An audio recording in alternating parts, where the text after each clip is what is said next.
the diesel engine of Zachariah's 18-wheeler rumbled to a stop in the industrial district of New Orleans East, where the abandoned warehouses stretched like broken teeth against the purple-black sky of 3 in the morning.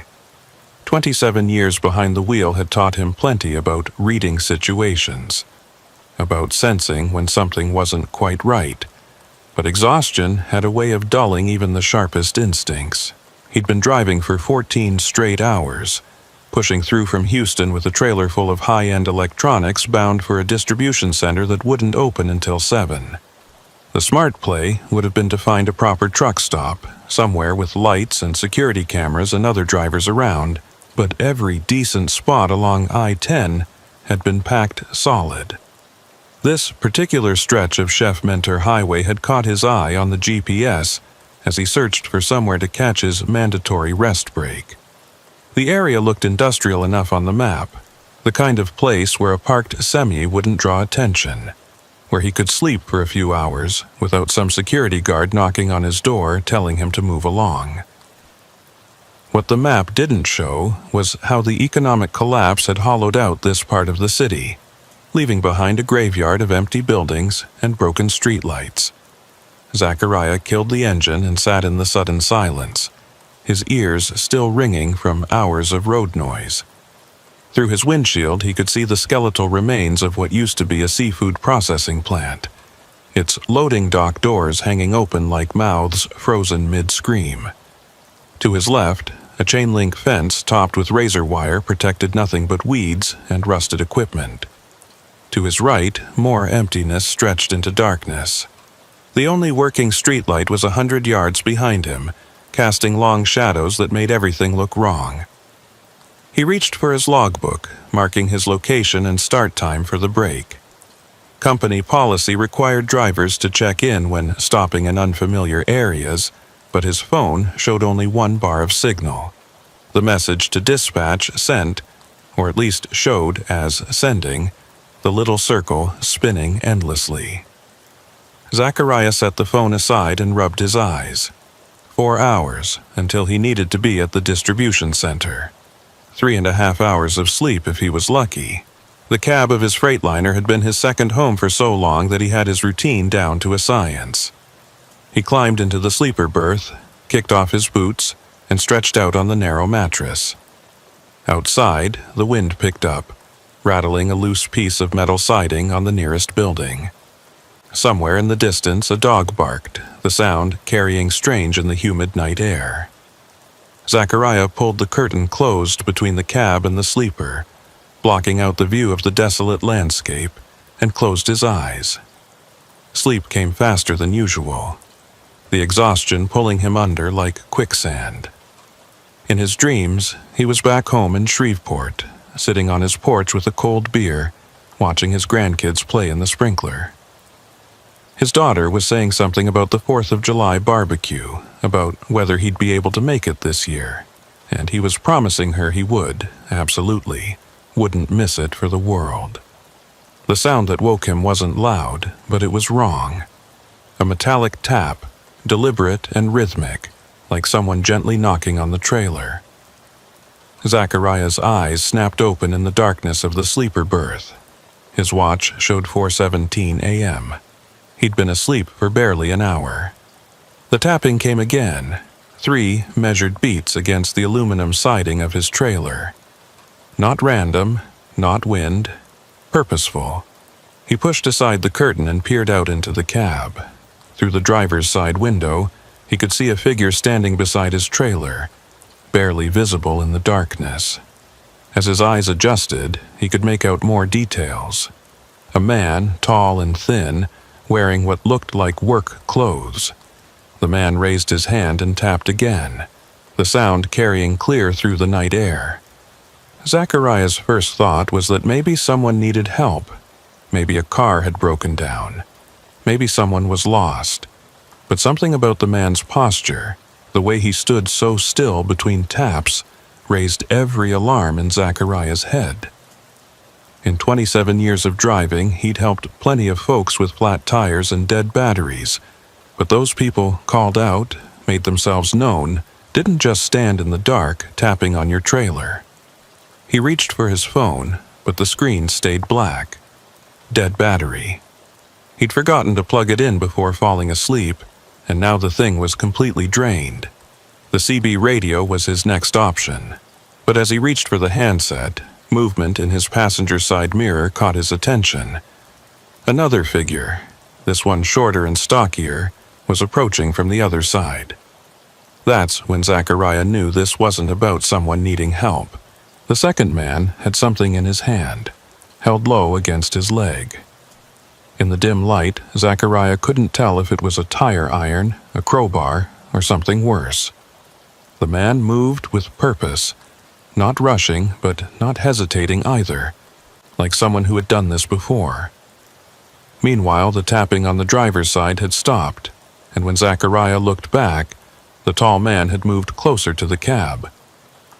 Zachariah's hand found the key in the ignition, but starting the engine would take time. The Freightliner needed a moment for the air pressure to build, for the systems to come online.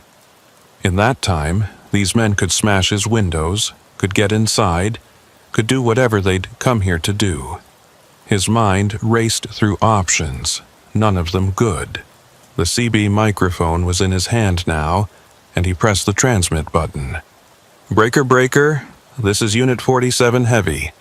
I need immediate assistance at my 20, Industrial District, New Orleans East. 2 individuals attempting to breach my vehicle. Anyone copy?" Static came back.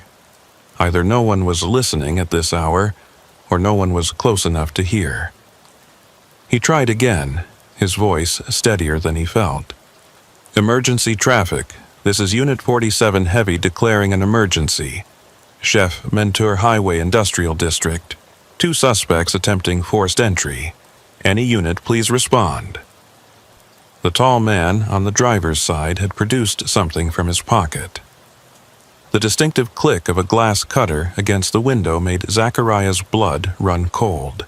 These weren't opportunists. They'd come prepared. The shorter man on the passenger side was doing something to the door handle, working at it with whatever tool he'd brought. Zachariah made his decision. He turned the key, and the engine roared to life. The air pressure gauge showed barely half of what he needed to move safely, but safe had gone out the window the moment that glass cutter touched his door. He slammed the truck into gear, and the big rig lurched forward with a pneumatic hiss of protest. The tall man jumped back, cursing loudly. Through the passenger mirror, Zachariah saw the shorter one stumble and fall as the truck moved. But as he tried to build speed, a third figure appeared in his headlights. This one stood directly in his path, arms spread wide like some insane game of chicken. Zachariah laid on the horn, the sound splitting the night, but the figure didn't move. That's when he saw the others. They emerged from the shadows of the abandoned buildings, from behind rusted dumpsters, from gaps in the fence. 5, 6, maybe 7 more people, all moving toward his truck with the same purposeful stride. This wasn't a random robbery. This was organized, planned, coordinated. The person in front of him finally dove aside as Zachariah pushed forward, the truck building speed despite the low air pressure warning screaming on his dash. In his mirrors, he could see them running after him, some on foot, and now he could hear engines starting. They had vehicles waiting. The industrial road was narrow, lined with potholes and debris. Zachariah had to focus on not jackknifing the trailer as he navigated the obstacles. Behind him, headlights appeared, gaining fast. Whatever they were driving was a lot more agile than his 18-wheeler. He needed to reach the main highway, needed to find lights and witnesses in safety, but the access road stretched ahead into darkness. A van pulled alongside him on the left, and through its passenger window, Zachariah could see someone leaning out, gesturing for him to stop. The person was shouting something, but Zachariah couldn't hear over the engine noise and his own pounding heartbeat. He jerked the wheel right, forcing the van to fall back or risk being crushed against a parked cargo container. Another vehicle appeared on his right, trying to box him in. This one was a pickup truck, lifted and modified, the kind of vehicle that could ram his trailer wheels and potentially cause a jackknife. Zachariah was running out of road and options. The main highway was still a quarter-mile ahead, but at this speed, with these vehicles harassing him, it might as well have been on the moon. That's when he remembered the loading dock at the seafood plant. The concrete platform was raised about 4 feet off the ground, with a ramp leading up to it. If he could make it up there, he could buy himself some time, maybe find another way out. It was a desperate move, but desperation was all he had left. He yanked the wheel hard left, the trailer swinging wide behind him. The van, caught off guard, slammed on its brakes to avoid being hit. The pickup tried to follow but had to navigate around a stack of rusted shipping containers. Zachariah aimed for the ramp, praying the old concrete would hold the weight of his rig. The truck climbed the ramp with a grinding protest from the suspension. The loading dock was narrower than he'd hoped, littered with broken pallets and debris, but it was elevated, and that gave him an advantage. The vehicles below couldn't easily follow. They circled like sharks, engines revving, occupants shouting. Zachariah grabbed the CB again, trying different channels, calling for help.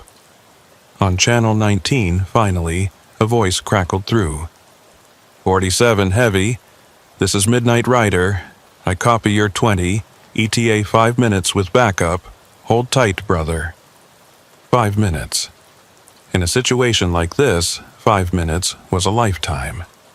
The people below had gotten out of their vehicles now, and Zachariah could see them more clearly in the headlights. Men and women, various ages, but all with the same predatory focus. One of them had a ladder, was setting it against the loading dock. That's when Zachariah noticed her, standing apart from the others. A woman with distinctive red hair, dressed differently from the rest, cleaner, more put together. She wasn't participating in the action, but seemed to be directing it, pointing and giving orders.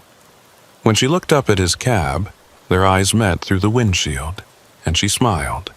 Not a friendly smile, but the smile of someone who was enjoying this, who had done this before and would do it again.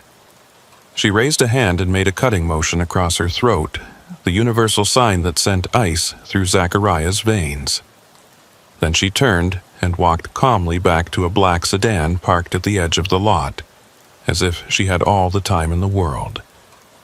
The first person had reached the top of the ladder now, a young man with wild eyes and a crowbar in his hand. Zachariah revved the engine, letting the sound fill the night, hoping it would make them think twice. But they kept coming, more ladders appearing, more people climbing. He made another desperate decision. Throwing the truck in reverse, he backed toward the far end of the loading dock where another ramp led down to the opposite side of the building. The trailer swung dangerously inches from the edge, but he managed to keep control. The people on the ladder scrambled to avoid being hit by the moving vehicle. As he reached the other ramp, headlights flooded the lot. Not just one set, but 3, 4, 5. Big rigs, 18-wheelers like his own, forming a convoy. They rolled in with horns blaring, light bars blazing, CB radios crackling with chatter. The cavalry had arrived. The attackers scattered like roaches when the light hits. They abandoned their ladders, ran for their vehicles, peeling out in different directions. The woman in the black sedan was already gone, disappeared into the maze of industrial streets. Within 90 seconds, the lot was empty except for Zachariah and the other truckers. Midnight Rider's voice came over the CB. 47 heavy. You all right up there, brother? Zachariah's hands were shaking so badly he could barely hold the microphone. Copy that, Midnight Rider. I'm good. I'm alive. Follow us out, man. We'll escort you to the Flying J off Bullard. Ain't nobody gonna mess with you while we're around. As Zachariah carefully descended the ramp and fell in behind the other trucks, he caught a glimpse of something spray-painted on the wall of the abandoned plant, visible now in the collective headlights of the convoy. Magnolia's crew owns this road. Magnolia. the red-haired woman. She had a name now, and apparently a reputation. The convoy moved through the empty streets like an armored column, 5 trucks protecting one of their own. Zachariah's hands still trembled on the steering wheel, his mind replaying those terrifying minutes. 27 years on the road, and he'd never experienced anything like this. He'd heard stories, sure, rumors about organized crews that targeted trucks carrying valuable cargo, but he'd always thought they were trucker tales, stories that grew with each telling. But this had been real, coordinated, professional. They'd known exactly what his truck was carrying, had chosen their ambush spot carefully, had come prepared with tools and vehicles and enough people to overwhelm a lone driver. If he hadn't woken up when he did, if that first man had been a little quieter with his tapping, if the CB hadn't finally found a listening ear, Zachariah knew he'd probably be dead right now, his trailer empty, his body dumped in one of those abandoned buildings. As they reached the highway, the lights of civilization finally surrounding them, Midnight Rider's voice came through again. 47 Heavy, you might want to file a report when we get to the truck stop. Cops need to know about Magnolia's crew working that area. Copy that, Zachariah replied, though he wondered what good it would do. The industrial district was a wasteland, the perfect hunting ground for predators like Magnolia and her crew. How many other drivers had fallen into that trap? How many hadn't been lucky enough to escape? The Flying J truck stop appeared ahead like an oasis, bright lights and security cameras and dozens of other trucks, safety in numbers. As they pulled in, the other drivers in the convoy flashed their lights in solidarity before peeling off to find their own parking spots. Zachariah found a spot right under a light pole, right in view of the main building. He wasn't taking any chances. Inside the Flying J, Zachariah's hand still trembled as he poured himself a cup of black coffee from the self-service station. The fluorescent lights felt too bright after the darkness of the industrial district, and every person who walked past made him tense up, wondering if they might be connected to Magnolia's crew. He found a corner booth where he could watch both entrances and sat down heavily, the exhaustion hitting him all at once now that the adrenaline was fading. The coffee was terrible, burnt and bitter, but it was hot and real, and reminded him he was still alive. He pulled out his phone, now charging from a portable battery he kept in his jacket, and scrolled through his contacts until he found the number for his dispatcher, Rodriguez. It was barely 5 in the morning, but this couldn't wait. The phone rang 4 times before a groggy voice answered. Zachariah? What's wrong? You're not supposed to deliver until 7. Rodriguez, we've got a serious problem. I was just hit by an organized crew in New Orleans East. They tried to hijack the load. There was silence on the other end, then the sound of Rodriguez sitting up in bed, suddenly very awake. Are you hurt? Is the cargo secure? I'm fine. Cargo's intact. Some other drivers helped me get out. But Rodriguez, this wasn't random. They knew exactly where I'd be, what I was carrying. They came prepared with tools, vehicles, everything. The whole thing was coordinated. Jesus Christ. You file a police report yet? About to. But I'm thinking we might have a leak somewhere. How else would they know about this shipment? It's not like we advertise what we're hauling. Rodriguez was quiet for a moment, and Zachariah could hear him typing on a keyboard. Only 6 people knew about this particular load. Me, you, the shipper, the receiver, and 2 people in our logistics department. I'll start making calls, see if anyone else has had similar problems in that area. The crew leader, a woman with red hair, goes by Magnolia. That name mean anything to you? No, but I'll ask around. Listen, forget the 7 o'clock delivery. I'm calling the client now to reschedule. You get that police report filed, then find somewhere safe to rest. We'll send another driver to take the load the rest of the way. I can finish the run, Rodriguez. I'm already here. No chance. Company policy after an attempted hijacking. You know that. Besides, You sound shaken up. Get some rest, file your reports, and we'll get you deadheading back home tomorrow. Full pay for the entire planned route, don't worry about that." After hanging up, Zachariah sat in the booth for another 10 minutes, trying to process what had happened. Through the window, he could see his truck parked under the lights, looking no different than it had 12 hours ago when he'd started this run. But everything felt different now.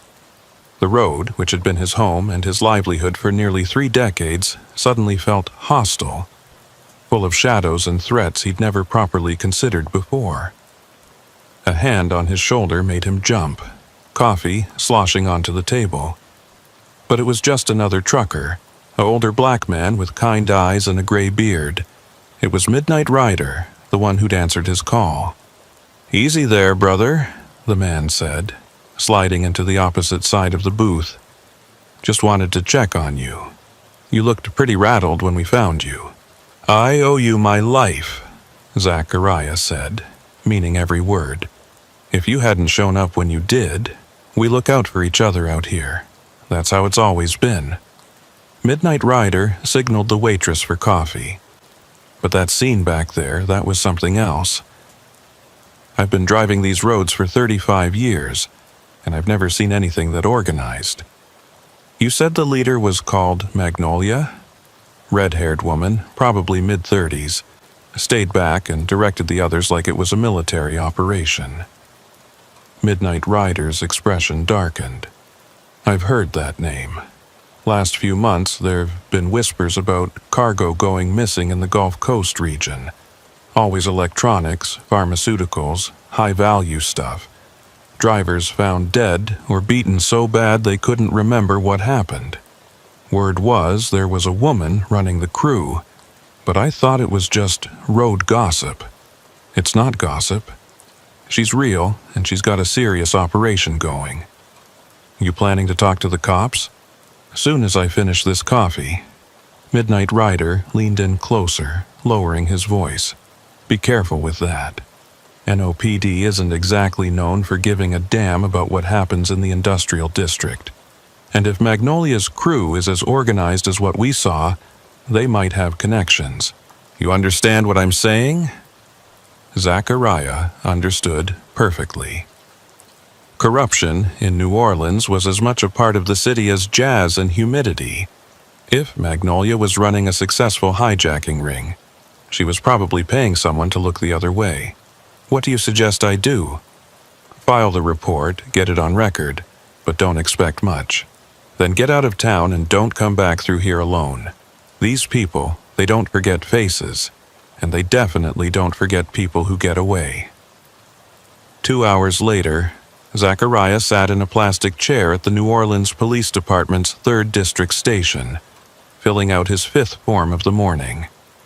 The detective assigned to his case, a tired-looking woman named Brennan, had listened to his story with professional detachment, occasionally asking clarifying questions but showing no real surprise at what he was describing. "This industrial district location," she said, looking at a map on her computer screen. "That's a known trouble spot. We've had several incidents there over the past year. Unfortunately, without license plates, clear descriptions of the perpetrators, or physical evidence, there's not much we can investigate. I told you, the leader's name is Magnolia. Red hair, probably 5'6", drove a black sedan. That's got to be something to go on." Detective Brennan made a note, but her expression suggested she wasn't optimistic. "We'll add it to our database, cross-reference with other incidents. If patterns emerge, we might be able to build a case. But I have to be honest with you, Mr. Crenshaw. These cargo theft rings are sophisticated. They know how to avoid leaving evidence." "So that's it? They just get away with it?" "I didn't say that. We'll investigate, but these things take time. In the meantime, I'd strongly advise your company to avoid that area for deliveries. Maybe use team drivers. Avoid stopping in isolated areas. Basic security measures." Zachariah wanted to argue, to demand they do more, but he could see it was pointless. To the detective, this was just another case file in a city drowning in crime. He signed the last form, took his copy of the report, and left the station feeling more frustrated than when he'd arrived. Back at the truck stop, he found a message on his phone from an unknown number. The text was simple. "You got lucky tonight. Next time, don't count on help arriving." No signature, but Zachariah knew who it was from. Somehow, Magnolia had gotten his number. The thought sent a chill down his spine. He showed the message to the truck stop security guard, a former Marine named Jackson, who took one look at it and immediately escorted Zachariah to his truck to retrieve his belongings. "You're not staying in that truck tonight," Jackson said firmly. "We've got a driver's lounge in the back, secure area with cameras and keycard access. You can rest there until your company sends someone to get you." The driver's lounge was a simple room with several recliners, a TV playing a weather channel on mute, and 2 other truckers sleeping off their shifts. Zachariah settled into a chair but couldn't close his eyes. Every time he did, he saw Magnolia's smile, that cold expression of someone who enjoyed the fear she created. Around noon, his phone rang. Rodriguez again, and he sounded worried. "Zachariah, we've got a problem. I've been making calls like I said, and I found something disturbing. Remember Bartholomew Ashford from our logistics department, the one who processed your shipment? Tall guy, thin, always wearing those expensive suits. That's him. Well, he didn't show up for work this morning. His keycard was used to access the system at 2 a.m. last night, right around the time you were being attacked. Security footage shows him downloading shipment data and then leaving the building with a box of files." Zachariah sat up straight. "He's working with them. He fed them the information. Looks that way. We've contacted the FBI since this involves interstate commerce, but Bartholomew's in the wind. Cleaned out his apartment, closed his bank accounts. He knew exactly what he was doing." "This wasn't just about my shipment, was it?" "No. Based on what he accessed, he has information on dozens of high-value shipments over the next month. Routes, times, cargo manifests, driver information. Everything Magnolia's crew would need to pick and choose their targets. The implications were staggering. Every driver carrying valuable cargo through the Gulf Coast region was now at risk." Zachariah thought about all the friends he had on the road. Good people just trying to make a living, who might now be driving into ambushes. "We need to warn everyone," Zachariah said. "We're already sending alerts through the company network, and we're sharing information with other carriers. But Zachariah, there's something else. Your name was highlighted in the files Bartholomew took. There were notes about you specifically, about your regular routes, your habits, even personal information about your family." "My family? I'm sorry to tell you this, but it looks like you were specifically targeted. This wasn't just a random selection. For some reason, Bartholomew or Magnolia wanted you in particular." Zachariah's mind raced, trying to think of why he might be singled out. He didn't have enemies, hadn't crossed anyone that he knew of. Then a memory surfaced, something from about 6 months ago. "Rodriguez, you remember that shipment that went missing from the Baton Rouge depot? The one where they suspected an inside job?" "Sure. Cost the company nearly $500,000. I was the one who noticed the discrepancies in the logging system. I reported it to corporate, remember? That investigation led to 2 people getting fired from logistics." "Jesus, you think this is revenge? One of those people who got fired, what was his name? Tall, thin guy, always seemed nervous." Rodriguez was typing again. "Harrison Blackstone. But Zachariah, that can't be the same person as Bartholomew Ashford. Can't it? Get someone to pull both employment photos, compare them." While Rodriguez worked on that, Zachariah paced the small lounge, pieces falling into place. If Bartholomew was really Harrison Blackstone, if he'd come back under a false identity to infiltrate the company again, then this wasn't just about stealing cargo. This was personal. 20 minutes later, Rodriguez called back, his voice tight with anger. "You were right. Facial recognition confirms it. Bartholomew Ashford is Harrison Blackstone. He must have gotten fake credentials and our HR department didn't catch it. He's been working with us for 3 months, plenty of time to gather intelligence and plan his revenge. And Magnolia's crew was his weapon. Looks that way. Zachariah, I'm upgrading your situation to a security threat. The company's sending a professional driver to take your truck and cargo. You're flying home tonight, and we're putting security on your house until this is resolved. This is insane. All because I did my job and reported theft? Some people don't handle consequences well. Listen, there's a corporate security team heading to the truck stop now. They'll escort you to the airport. Don't go anywhere alone, understand?" As Zachariah waited for the security team, he sat in the lounge thinking about how quickly a routine run had turned into a nightmare. Somewhere out there, Harrison Blackstone, now calling himself Bartholomew, was working with Magnolia's crew to target other drivers. They had information, resources, and a proven willingness to use violence. And they had his personal information, knew where he lived, where his daughter worked, where his grandkids went to school. The thought terrified him more than the attack itself had. The corporate security team arrived 2 hours later, 2 former military types in black SUVs who treated the situation with the seriousness it deserved. They checked Zachariah's truck for tracking devices, finding 2 hidden GPS units that would have allowed Magnolia's crew to follow him anywhere. They conducted a security sweep of the truck stop, identifying several vehicles that had been circling the lot since morning, probably surveillance. Mr. Crenshaw, the lead security officer, a woman named Torres, said quietly, "We believe they're still watching you. We're going to create a diversion. One of my team will drive your truck out with a police escort, make it look like you're leaving. Meanwhile, we'll take you out the back in a different vehicle." The plan worked perfectly. As Zachariah watched from the back seat of an unmarked sedan, his truck pulled out of the lot with 2 police cars flanking it. Almost immediately, 3 vehicles that had been parked nearby started their engines and followed. Torres smiled grimly. "That confirms it. They were waiting for you to leave. But they're following an empty truck now. By the time they realize you're not in it, you'll be at the airport." The ride to Louis Armstrong International Airport was tense but uneventful.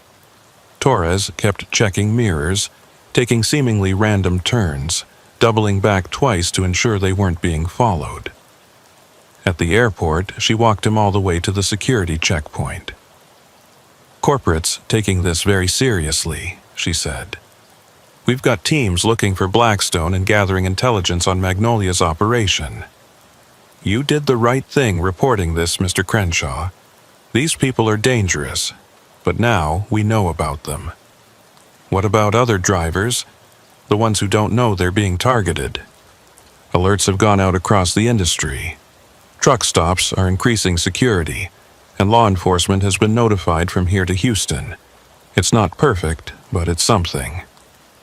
As Zachariah went through airport security, his phone buzzed with another unknown number. Against his better judgment, he opened the message. It was a photo of his truck at the Flying J, taken from a distance. Underneath, text read, "We know you're not in it. Clever. But this isn't over." He showed it to Torres, who immediately took his phone to forward the message to her team and the FBI. "They're getting sloppy," she said. "Emotional. That's good for us. Emotional criminals make mistakes." 3 hours later, Zachariah was on a plane to Shreveport, watching the Louisiana coastline disappear beneath clouds. He'd been on hundreds of flights over the years, but this one felt different. He wasn't just leaving after a completed job, he was fleeing, being driven from roads he'd traveled for decades by criminals who saw him as either a target or a loose end. His phone, returned by Torres after being cleared by security, showed dozens of messages from fellow truckers who'd heard about the attack. Some offered support, others shared their own close calls, and many expressed anger that one of their own had been targeted. The Brotherhood of the Road was rallying, and that gave Zachariah some comfort. But as the plane climbed higher, he couldn't shake the feeling that this wasn't over. Magnolia and Bartholomew were still out there, still operating, still planning. And now it was personal for them too. He'd escaped, embarrassed them, brought attention to their operation. People like that didn't forgive easily. When the plane landed in Shreveport, Zachariah's son-in-law Marcus was waiting at the gate, looking concerned. Corporate had called him, explained the situation, and Marcus had immediately taken time off work to help with security. On the drive home, he peppered Zachariah with questions, trying to understand how a simple trucking job had turned into something from a crime thriller. "These people actually tried to kill you? They tried to rob me. I don't know if they would have killed me, but I wasn't sticking around to find out. And now they have our address? Corporate security says the house is being watched. There are people protecting us. It's going to be okay." But even as he said it, Zachariah wasn't sure he believed it. People like Magnolia didn't just give up. They adapted, planned, waited for the right moment. And Bartholomew, or Harrison, or whatever his real name was, had already proven he could play a long game, infiltrating the company months after being fired just to set up his revenge. That night, Zachariah sat in his living room, all the lights on. A baseball bat within reach even though he knew it was probably useless. Every car that drove by made him tense. Every unexpected sound made him reach for his phone. This was no way to live, but until Magnolia's crew was caught, it was his reality. Around midnight his phone rang. Rodriguez again, and he sounded excited. "Zachariah, we got him. Bartholomew, I mean. State police caught him trying to cross into Texas. He had a car full of our company files and $50,000 in cash." "Is he talking?" "Not yet, but the FBI is working on him. They've got enough evidence to put him away for years just on the corporate espionage charges. If they can get him to flip on Magnolia's crew, this whole thing might unravel." It was good news, the first real good news since the attack. But Zachariah knew Bartholomew was just one piece of a larger puzzle. Magnolia was still out there, and she'd built her operation long before Bartholomew came along with his inside information. She'd find other sources, other targets, other ways to operate. "Rodriguez, I've been thinking. Maybe it's time I found a different line of work." There was a long pause. "You're serious?" "I'm 58 years old. I've been doing this since I was 31. Maybe this is a sign it's time to hang up the keys. Don't make any decisions while you're still shaken up. Take some time, think about it. The company will support whatever you decide, but Zachariah, you're one of our best drivers.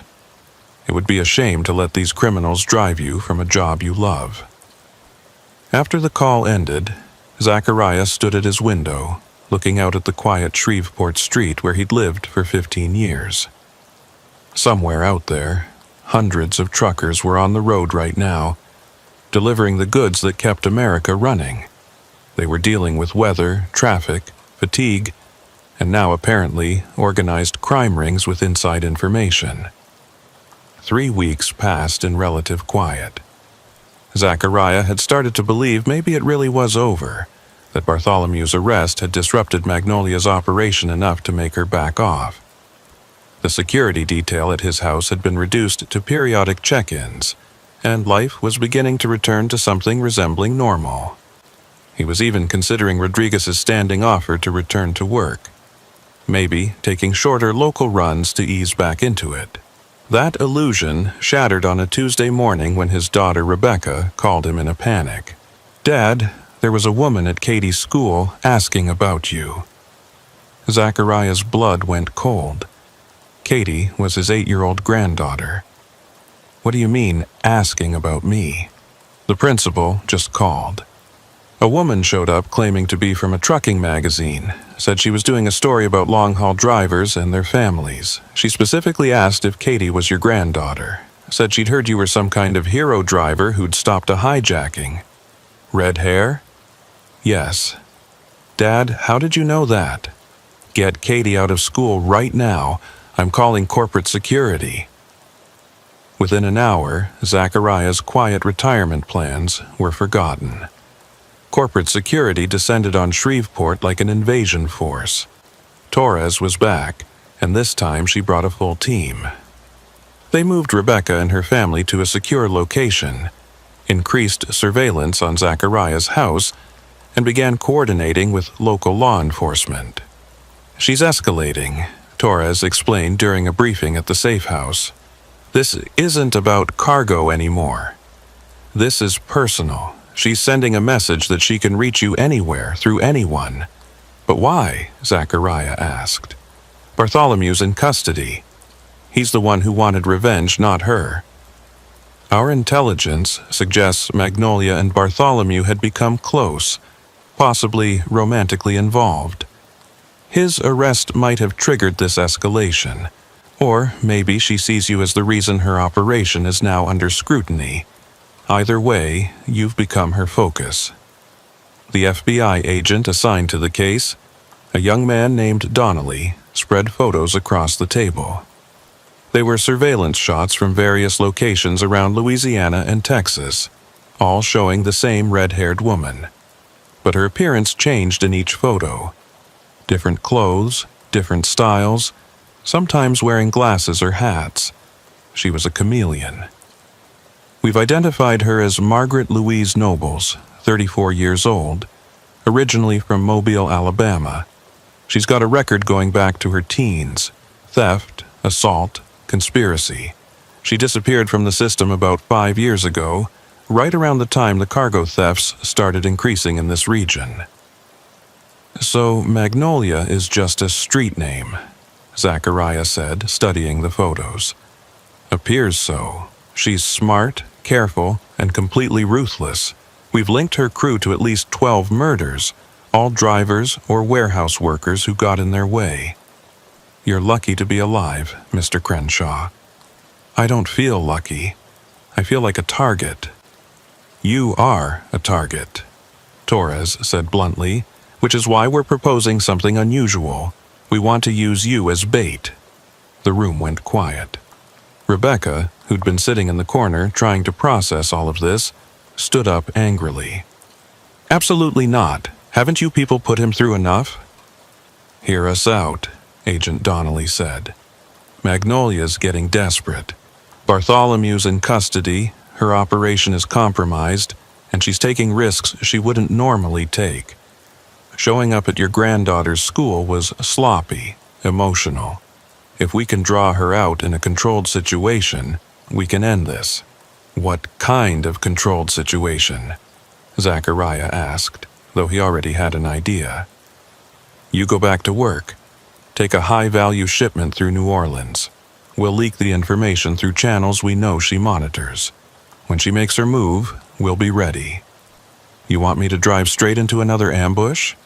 A controlled ambush. You'll have FBI agents and unmarked vehicles ahead and behind. State police will be on standby. Air support will be tracking from above. You'll be safer than the president. Zachariah looked at the photos of Magnolia again. In one, taken outside a truck stop in Mississippi, she was smiling at something off camera. It was the same cold smile he'd seen that night at the loading dock, the smile of someone who enjoyed causing fear. If I do this and something goes wrong, my family, your family, will be in protective custody the entire time, Torres assured him. We've done this before, Mr. Crenshaw. We know what we're doing. Dad, you don't have to do this, Rebecca said. We can move, start over somewhere else. You've already been through enough. But Zachariah knew running wouldn't solve anything. People like Magnolia didn't just give up. They held grudges, nursed them, acted on them years later when you'd finally stopped looking over your shoulder. If there was a chance to end this now, he had to take it. "All right," he said finally. "I'll do it. But I have conditions." The plan took 2 weeks to set up. During that time, Zachariah underwent intensive training with Torres's team. They taught him defensive driving techniques, how to spot surveillance, what to do if the plan went sideways. They fitted him with a panic button that would immediately summon help, and his truck was equipped with hidden cameras and tracking devices that even the most thorough search wouldn't find. The shipment was real. $500,000 worth of computer processors destined for a tech company in Houston. The route would take him right through New Orleans, specifically through the same industrial district where the first attack had happened. It was like dangling a piece of meat in front of a hungry wolf. The information was leaked through a complicated chain that started with a careless conversation at a truck stop known to be frequented by people connected to Magnolia's crew. Within days, intelligence sources confirmed the bait had been taken. Communications chatter indicated Magnolia was planning something big, calling in resources from as far away as Atlanta. The night before the run, Zachariah couldn't sleep. He sat in the safe house, looking at photos of his family, wondering if he was making the right decision. Torres found him there at 3 a.m. Second thoughts. Third and fourth thoughts, he admitted. What if she doesn't take the bait? What if she does, but something goes wrong? Something always goes wrong, Torres said, sitting down across from him. That's why we plan for contingencies. But Zachariah, you need to understand something. Whether you do this or not, Magnolia's going to keep coming. People like her, they don't just walk away. The only difference is whether we face her on our terms or hers. The next morning, Zachariah climbed into the cab of a company truck. His own was still in evidence lockup, and started the pre-trip inspection. Everything looked normal, felt normal, but he knew that within a mile radius, at least a dozen law enforcement officers were watching. A helicopter was already in the air, though far enough away that its rotor noise wouldn't be noticeable. The FBI had even placed undercover agents at the truck stops along his route. He pulled out of the secure lot at exactly 8 a.m., merging onto Interstate 49 south toward Lafayette, then onto I-10 east toward New Orleans. For the first 2 hours, everything was routine. Traffic was moderate, weather was clear, and his escort vehicles maintained perfect spacing, never obvious, but always there. The first sign something was happening came just outside of Baton Rouge. A motorcycle had been following him for the last 20 miles, hanging back but matching his speed perfectly. When he changed lanes, it changed lanes. When he slowed down, it slowed down. "We see him," Torres's voice came through his earpiece. "Stay calm, maintain speed. That's reconnaissance, not the main force." Sure enough, the motorcycle eventually peeled off at an exit, probably reporting his position and speed to someone ahead. Zachariah's hands tightened on the steering wheel. It was starting. As he approached New Orleans, more vehicles began showing interest in his truck. A white van paced him for several miles before falling back. A sedan with tinted windows appeared and disappeared in his mirrors. They were checking for surveillance, looking for the trap they probably suspected but couldn't confirm. "Multiple vehicles converging on your position," Torres reported. "Looks like she brought everyone. Count at least 8 vehicles so far." 8 vehicles meant probably 16 to 20 people, all focused on him. Despite all the protection around him, Zachariah felt very alone in that cab. He was the cheese in the mousetrap, and the mice were armed and dangerous. The industrial district exit was coming up. This was where the first attack had happened, where Magnolia had almost gotten him. As he took the exit, his mouth went dry. The familiar landscape of abandoned warehouses and empty lots stretched out before him. looking even more desolate in the harsh afternoon sun. "Target vehicles are accelerating," Torres said, tension creeping into her voice. "They're going to make their move soon. All units stand by." Zachariah maintained his speed, trying to look like just another trucker making a delivery. But his heart was pounding so hard he was sure the hidden microphones could pick it up. In his mirrors, he could see vehicles closing in from multiple directions. Then he saw her. Magnolia was in a black SUV that pulled alongside him at a traffic light. She was wearing sunglasses, but he knew it was her. The red hair was darker now, pulled back in a tight ponytail. But the shape of her face, the way she held herself, it was definitely her. She looked directly at him, and even through the sunglasses he could feel her stare. She smiled that cold smile and drew her finger across her throat, the same gesture from that night weeks ago. Then her window went up and the light turned green. "Visual confirmation on Magnolia," Zachariah reported. Surprised, his voice was steady. "Black SUV, Louisiana plates. We've got her. All units prepare to execute. Zachariah, in about 30 seconds, we need you to turn into the warehouse complex on your right. Can you do that?" "Copy that." The 30 seconds felt like 30 minutes. Vehicles were now surrounding him, boxing him in just like they had during the first attack. But this time, he wasn't alone. This time, the hunters were about to become the hunted. He turned into the warehouse complex, a maze of old buildings and loading docks that the FBI had secretly secured the day before. The vehicles followed him in, and that's when the trap was sprung. FBI vehicles erupted from concealed positions, sirens blaring, lights flashing. A helicopter dropped low, its spotlight illuminating the entire area. Voice amplified through loudspeakers commanded everyone to stop their vehicles and exit with hands visible. For a moment, it looked like Magnolia's crew might comply. Several vehicles stopped, doors opened. Then everything went to hell. Magnolia's SUV suddenly reversed at high speed, ramming an FBI vehicle before spinning around and racing toward a gap in the perimeter. 2 other vehicles followed suit, engines screaming as they tried to escape. Gunfire erupted as someone in one of the fleeing vehicles shot at the helicopter, forcing it to bank away sharply. "Get to cover!" Torres shouted through the earpiece. "Now!"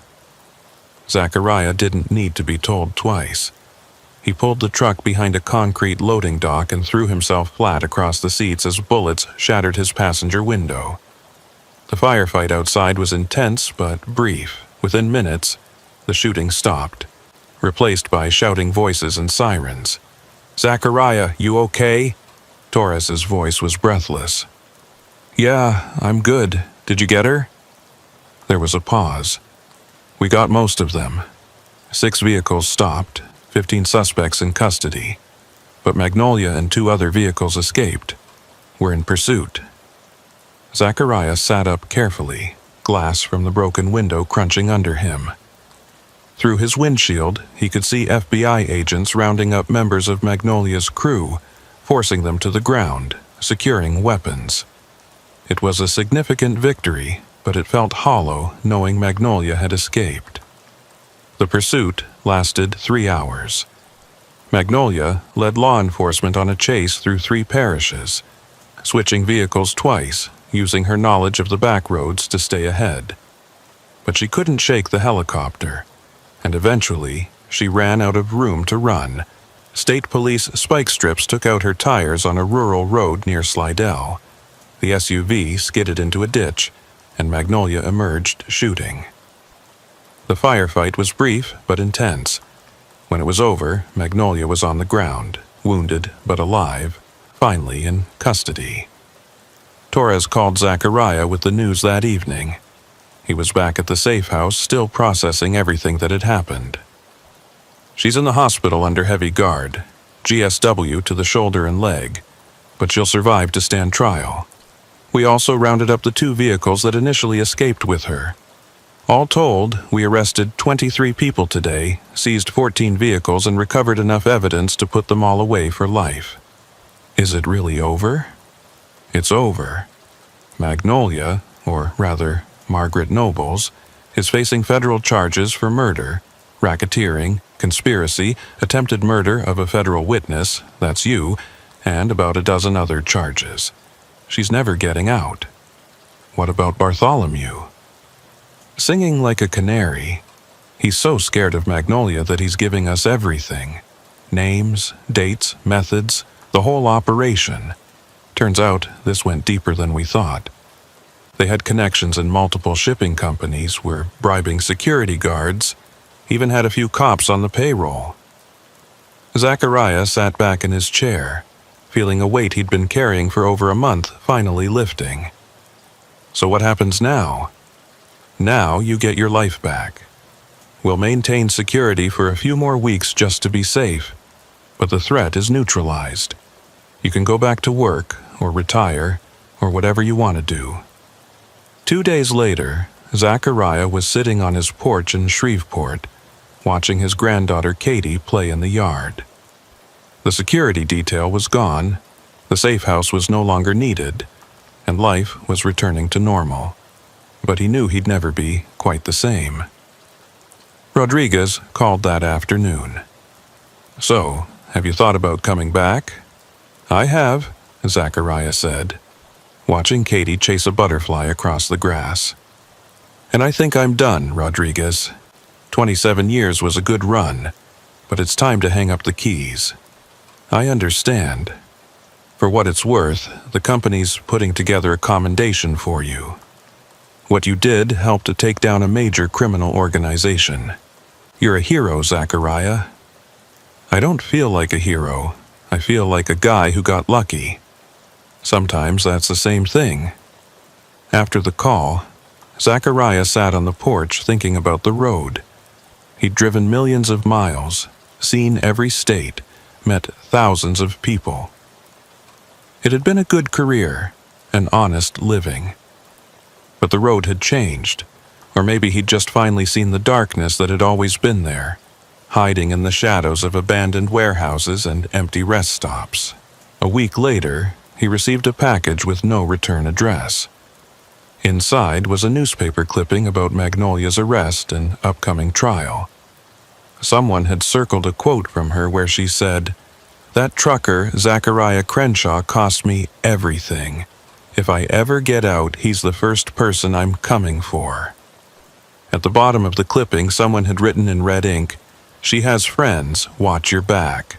Zachariah showed it to the FBI, who increased security again and traced the package to a post office in Mobile, Alabama, Magnolia's hometown. They never found who sent it, but the message was clear. Even with Magnolia in prison, even with her crew disbanded, there were still people out there who held grudges. But Zachariah refused to live in fear. He'd faced down Magnolia and her crew, had helped bring them to justice. If others wanted to come for him, they'd find him ready. He installed a security system at his house, got his concealed carry permit, and stayed in touch with Torres and the FBI team. 6 months had passed since Magnolia's arrest, and Zachariah had settled into retirement better than he'd expected. He spent his days working on his truck in the garage. Not a semi, but an old Ford pickup he was restoring, and his evenings with family.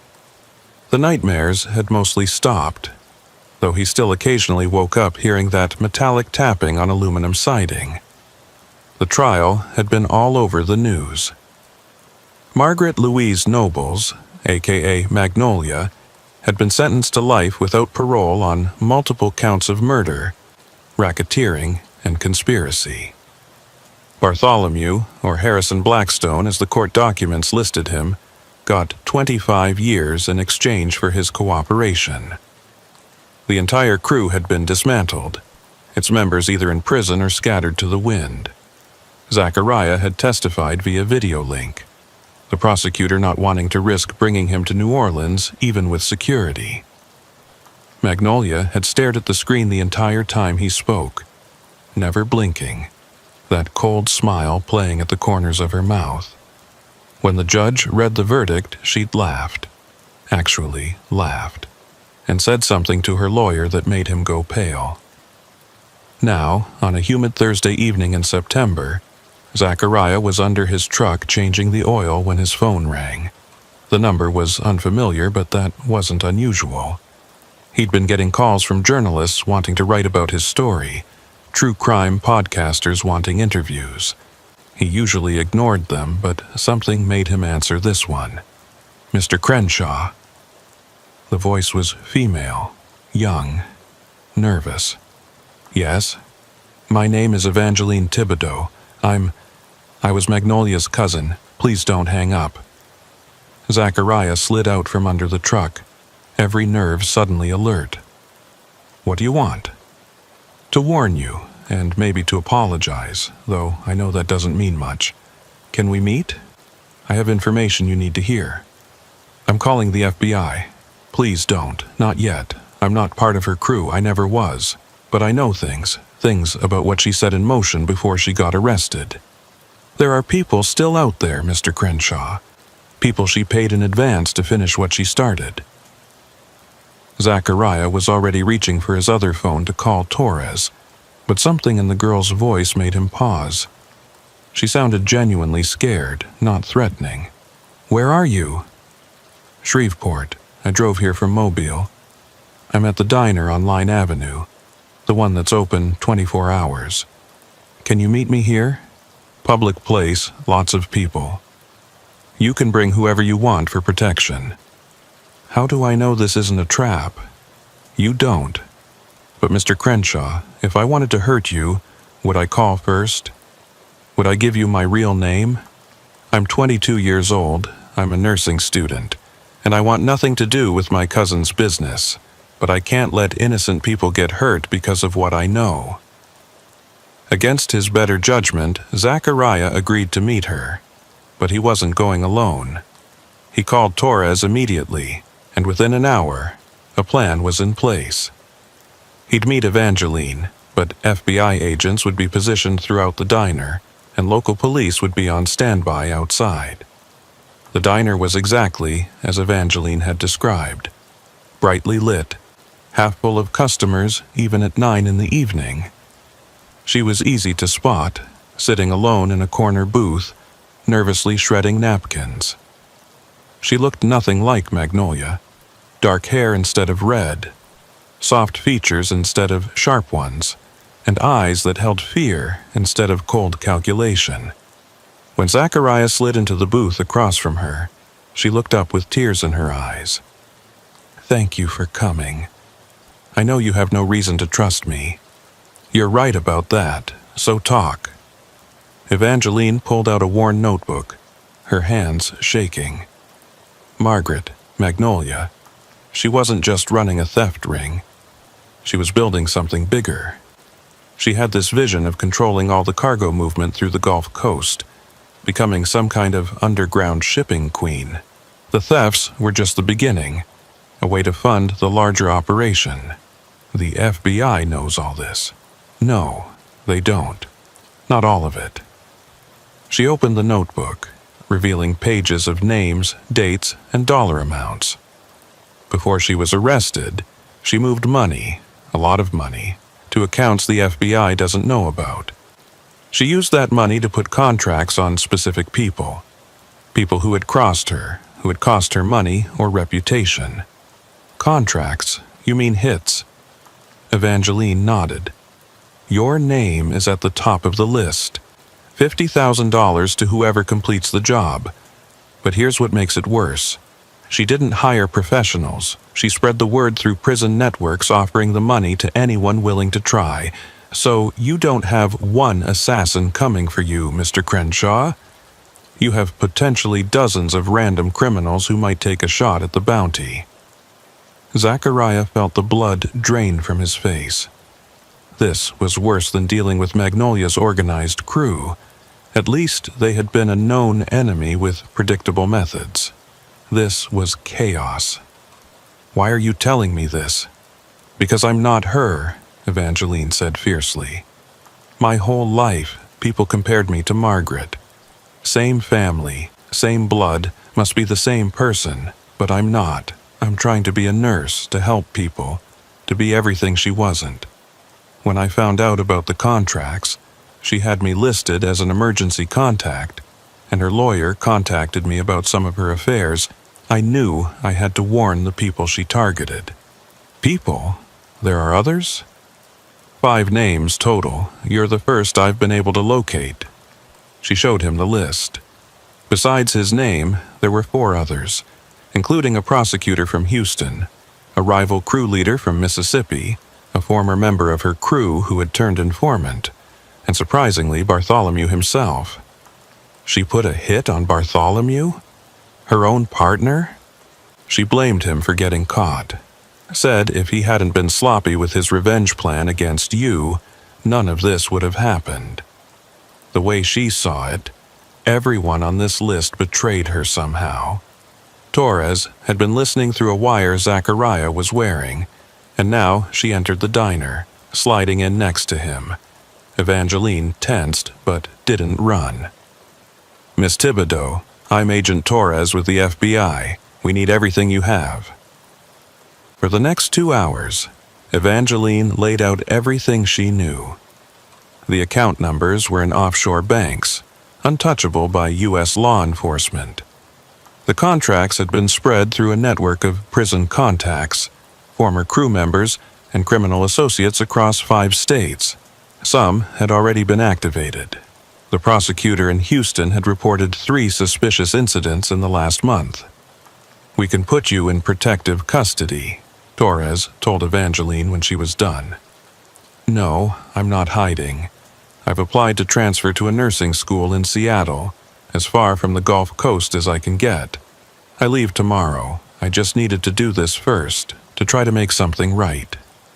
She looked at Zachariah. I know you probably hate my whole family because of what Margaret did, but we're not all like her.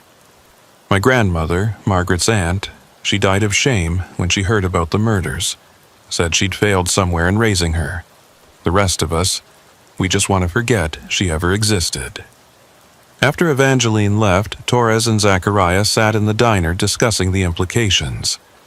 The FBI would investigate, try to track down anyone who might have taken the contracts, but it was like trying to catch smoke. The money was out there, the word was out there, and somewhere people were making plans. We can put you back in protective custody, Torres offered. For how long? The rest of my life? I can't live like that. Then what do you want to do? Zachariah thought about it. He was tired of running, tired of hiding, tired of being afraid. I want to be ready. Increase security at the house, keep the alert systems active. But I'm not going into hiding. If they come, they come. Over the next few weeks, life took on a strange new normal. Zachariah went about his routine, but with heightened awareness. He varied his routes, never kept a predictable schedule. Always checked his vehicles for tampering. Torres had arranged for periodic check-ins from local law enforcement, and his neighbors had been quietly informed to report any suspicious activity. The first attempt came 3 weeks after the meeting with Evangeline. Zachariah was at a hardware store when he noticed a man following him through the aisles.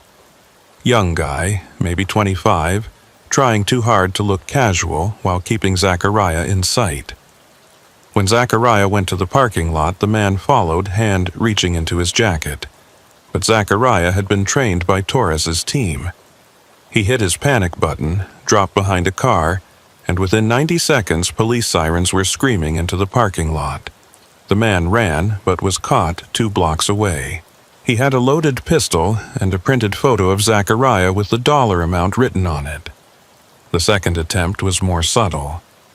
Someone tried to break into his house while he was at his daughter's for dinner. The security system alerted him and the police, and they arrived to find a woman trying to disable his truck's brake lines. She was a meth addict from Arkansas who'd heard about the bounty through her dealer. Each attempt was handled, each attacker arrested. But Zachariah knew this couldn't go on forever. The FBI was working to track the source of the bounty information, but it had spread too far, mutated like a virus through the criminal underworld. The amount had even grown in the telling. Some versions had it at 100,000, others at 250,000. Then, 4 months after Evangeline's warning, Zachariah got another unexpected call. "Mr. Crenshaw, this is Warden Patterson at the Louisiana State Penitentiary. I'm calling about Margaret Nobles." "What about her?" "She's dead, killed in her cell last night. Another inmate dispute over contraband. Thought you should know." Zachariah didn't know how to feel. Relief? Satisfaction? It all just felt empty. "Thank you for telling me. There's more. We found writings in her cell, lots of them. Pages and pages about you, about her crew, about her plans. The FBI is collecting it all, but Mr. Crenshaw, this woman was obsessed with you. Genuinely, clinically obsessed. The news of Magnolia's death made the papers, a small item in the back pages. Convicted crime boss killed in prison fight. But for Zachariah, it didn't bring the closure he'd expected. The bounties were still out there. The money still waiting for anyone desperate or crazy enough to try. Torres called that evening. "We've confirmed the death, and we've got something interesting.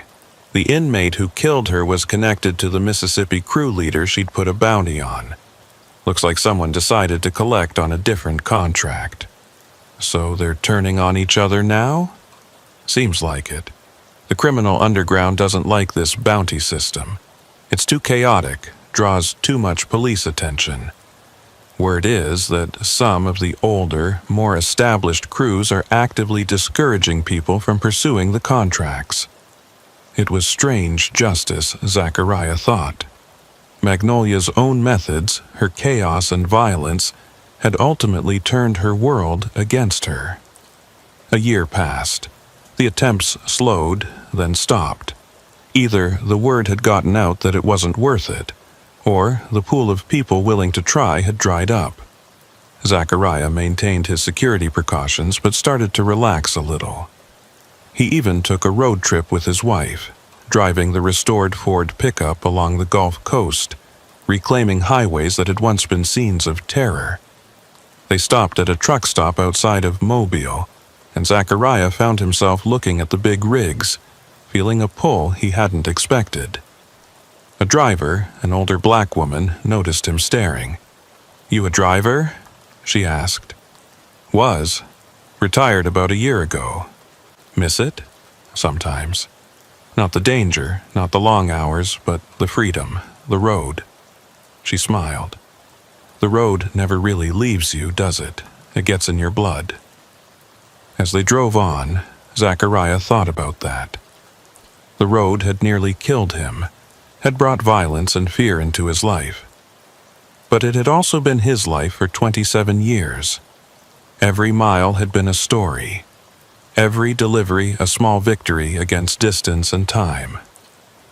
2 years after Magnolia's death, Zachariah got one final visit related to the case. Evangeline Thibodeau, now a registered nurse in Seattle, was back in Louisiana for a wedding.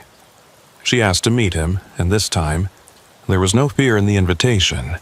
They met at a coffee shop in downtown Shreveport. She looked different, confident, professional, at peace. "I wanted to thank you," she said, "for listening to me that night, for not judging me for my cousin's crimes. You're not responsible for what she did. I know that now. Therapy helped." She smiled sadly. "I also wanted you to know that I've been working with the FBI to help identify and locate the remaining bounty holders. Most have been arrested or have abandoned the idea. The last confirmed attempt was over a year ago. So it's really over? As over as these things ever are. There might always be someone out there who heard the story, who thinks they can make a quick score, but the organized threat is gone." They talked for a while longer about their lives, their families, the strange path that had brought them together. When they parted, Evangeline handed him something, A photo. This was Margaret when she was 8 years old, before everything went wrong. I thought you should see that she was human once, just a little girl with dreams. I don't know what turned her into Magnolia, what darkness took hold of her, but I wanted you to know that the monster who terrorized you wasn't all she ever was. Zachariah looked at the photo. A smiling, red-haired girl at a birthday party, cake on her face, surrounded by other children. No hint of the cold-blooded killer she would become. He handed it back. Keep it. Remember her however you need to. I've made my peace. That night, Zachariah sat on his porch, watching the stars. Rebecca came out and sat beside him. You okay, Dad? Yeah. Just thinking. About? About how life takes turns you never expect. One day, you're just a trucker hauling electronics. The next, you're in the middle of something out of a crime movie. And then somehow, you come out the other side. Do you regret any of it? Taking that run, I mean? Zachariah thought about it. The terror, the violence, the months of fear. He wouldn't wish those on anyone. But it had also shown him something about himself, that when pushed to the very edge, he had found courage he didn't know he possessed. No regrets, he said finally. We don't get to choose what happens to us, just how we respond to it. And I'm still here, still standing. A semi rumbled by on the distant highway, its lights cutting through the darkness. Zachariah watched it pass, remembering countless nights behind the wheel, the rhythm of the road, the solitude and the freedom. That life was behind him now, but it had shaped him, prepared him for a battle he'd never seen coming. 5 years have passed since that night in the industrial district of New Orleans. Zachariah still lives in the same house, still works on old trucks in his garage, still has dinner with his family every Sunday. The security system remains, updated but rarely triggered now, except by the occasional raccoon. The FBI keeps him informed of relevant developments. Several members of Magnolia's crew have been released and immediately violated parole, ending up back in prison. Bartholomew, now Harrison again, is serving his time quietly, reportedly finding religion. The prosecutor in Houston who was on the hit list is now a federal judge. The informant entered witness protection and disappeared. The rival crew leader was killed in an unrelated gang dispute. Sometimes Zachariah gets calls from truckers who've heard his story, wanting advice about safety, about dealing with fear on the road. He tells them to trust their instincts, to never park in isolated areas, to maintain communication with dispatch and other drivers. The brotherhood of the road, he tells them, is their best protection against the darkness that sometimes lurks in the shadows of America's highways. On quiet nights when sleep won't come, Zachariah sometimes thinks he hears it, that metallic tapping that started everything. But it's just memory, just the echo of a terror that once was but no longer holds power over him. He faced down a monster named Magnolia and survived. Whatever comes next, whatever the road of life throws at him, he knows he can handle it. The road never really leaves you. It changes you, marks you, becomes part of who you are. For 27 years, Zachariah Crenshaw was a trucker, moving America's goods from one place to another. For one terrifying period, he was a target, a name on a hit list, a man looking over his shoulder. Now, he's something else, a survivor, a grandfather. A man who knows that sometimes the most ordinary life can take an extraordinary turn. And somewhere out there on the dark highways of America, truckers are still driving through the night, pushing through exhaustion and isolation to keep the country moving. Most will never face what Zachariah faced. But if they do, If they find themselves in that moment when the tapping starts and the shadows move, maybe they'll remember his story. Maybe they'll hit that CB radio, call for help, and find that they're not alone. The brotherhood of the road endures, and so does Zachariah Crenshaw, retired trucker, survivor, and proof that sometimes, against all odds, the good guys win. But late at night, when the wind rattles the windows just right, when a branch scrapes against the siding of his house, Zachariah still reaches for the baseball bat he keeps beside his bed. Some habits, born from terror and survival, never quite fade away. And perhaps that's how it should be. The world has darkness in it. People like Magnolia who prey on others, who bring violence and fear to ordinary lives. Being ready, being aware isn't paranoia. It's wisdom earned through hard experience. The story ends here, but life goes on. Every morning, Zachariah wakes up grateful for another day, another chance to hold his grandchildren, another opportunity to work on his trucks and feel the sun on his face. He won the battle against Magnolia and her crew, but more importantly, he won the war for his own peace of mind. The road is still out there, calling to younger drivers, offering its promises of freedom and adventure. And in truck stops and CB channels across America, the story is still told sometimes, about the trucker who faced down the Magnolia crew and lived to tell about it.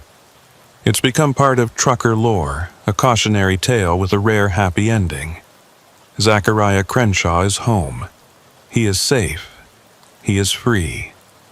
But he never forgets the lessons of that night in New Orleans, when the tapping started and his whole world changed. Some experiences leave marks that never fully heal, shadows that never completely fade. And maybe that's the real truth of survival. You don't get to go back to who you were before. You can only go forward, changed but not broken, scarred but not defeated. The road taught him that. Magnolia taught him that. And now, in his retirement, it's a lesson he'll carry until his last day. The hazmat placard on the overturned tanker read 1789, hydrochloric acid, corrosive. But Phineas Blackwood couldn't see it clearly through the thick, acrid smoke billowing from the wreckage. He'd been following the tanker truck for the last 40 miles on Interstate 10, maintaining a respectful distance as they both pushed through the humid Louisiana night toward New Orleans. Now, at 2:47 a.m. on a stretch of highway between Lafayette and Baton Rouge, that tanker was on its side, blocking both eastbound lanes, and something was very, very wrong with the air. Phineas had been driving trucks for 19 years, mostly refrigerated goods up and down the Gulf Coast, and he'd seen plenty of accidents. But this one happened right in front of him. The tanker driver had swerved suddenly like he was avoiding something, overcorrected, and the whole rig had gone over in a cascade of sparks and grinding metal. Phineas had managed to stop his Peterbilt about 60 feet from the wreck, but now he wished he'd stopped farther back, much farther. The smell hit him first, even through the closed cab of his truck. It was sharp, metallic, wrong, like battery acid mixed with chlorine and something else, something that made his nose burn and his eyes water instantly. He reached for his CB radio, his hand already beginning to shake slightly, though he didn't notice it yet. Breaker, breaker, emergency traffic on I-10 eastbound, mile marker 127. Major hazmat situation, tanker truck overturned, chemical leak. Need immediate assistance, fire department and hazmat team required. Any copy? Static crackled back, then a voice, distant and breaking up. 10-4 on the emergency traffic. This is Unit 88, contacting emergency services. Advise all traffic to maintain distance. What's your 20, driver? I am approximately 60 feet from the wreck, stopped on the shoulder. The air... Something's wrong with the air here. My eyes are burning. Get out of there, driver. Move upwind immediately. But even as Phineas reached for his gear shift, he saw movement near the overturned tanker. The driver was trying to crawl out of his cab, one arm clearly broken, dragging himself across the asphalt. Without thinking, Phineas grabbed the emergency flashlight from his dashboard and opened his door. The moment the outside air hit him fully, he knew he'd made a terrible mistake. It was like breathing fire. The chemical vapor, invisible but thick in the air, attacked his lungs immediately. He started coughing, violent spasms that made him double over. But the other driver was still crawling, still trying to get away from his truck, and Phineas couldn't just leave him there. Pulling his t-shirt up over his nose and mouth, a useless gesture, but instinct demanded it, Phineas ran toward the injured driver. Each breath was agony, his chest feeling like it was being scraped raw from the inside. His exposed skin began to tingle, then burn, as if he'd been splashed with acid. By the time he reached the tanker driver, his vision was blurring from tears and chemical irritation. "Can you walk?" Phineas gasped, his voice already hoarse. The tanker driver looked up, his face a mask of pain and terror. He was older, maybe 60, with blood running from a gash on his forehead. My leg can't." Phineas didn't wait for more explanation. He hooked his arms under the man's shoulders and started dragging him back toward his truck. It was only 60 feet, but it felt like miles.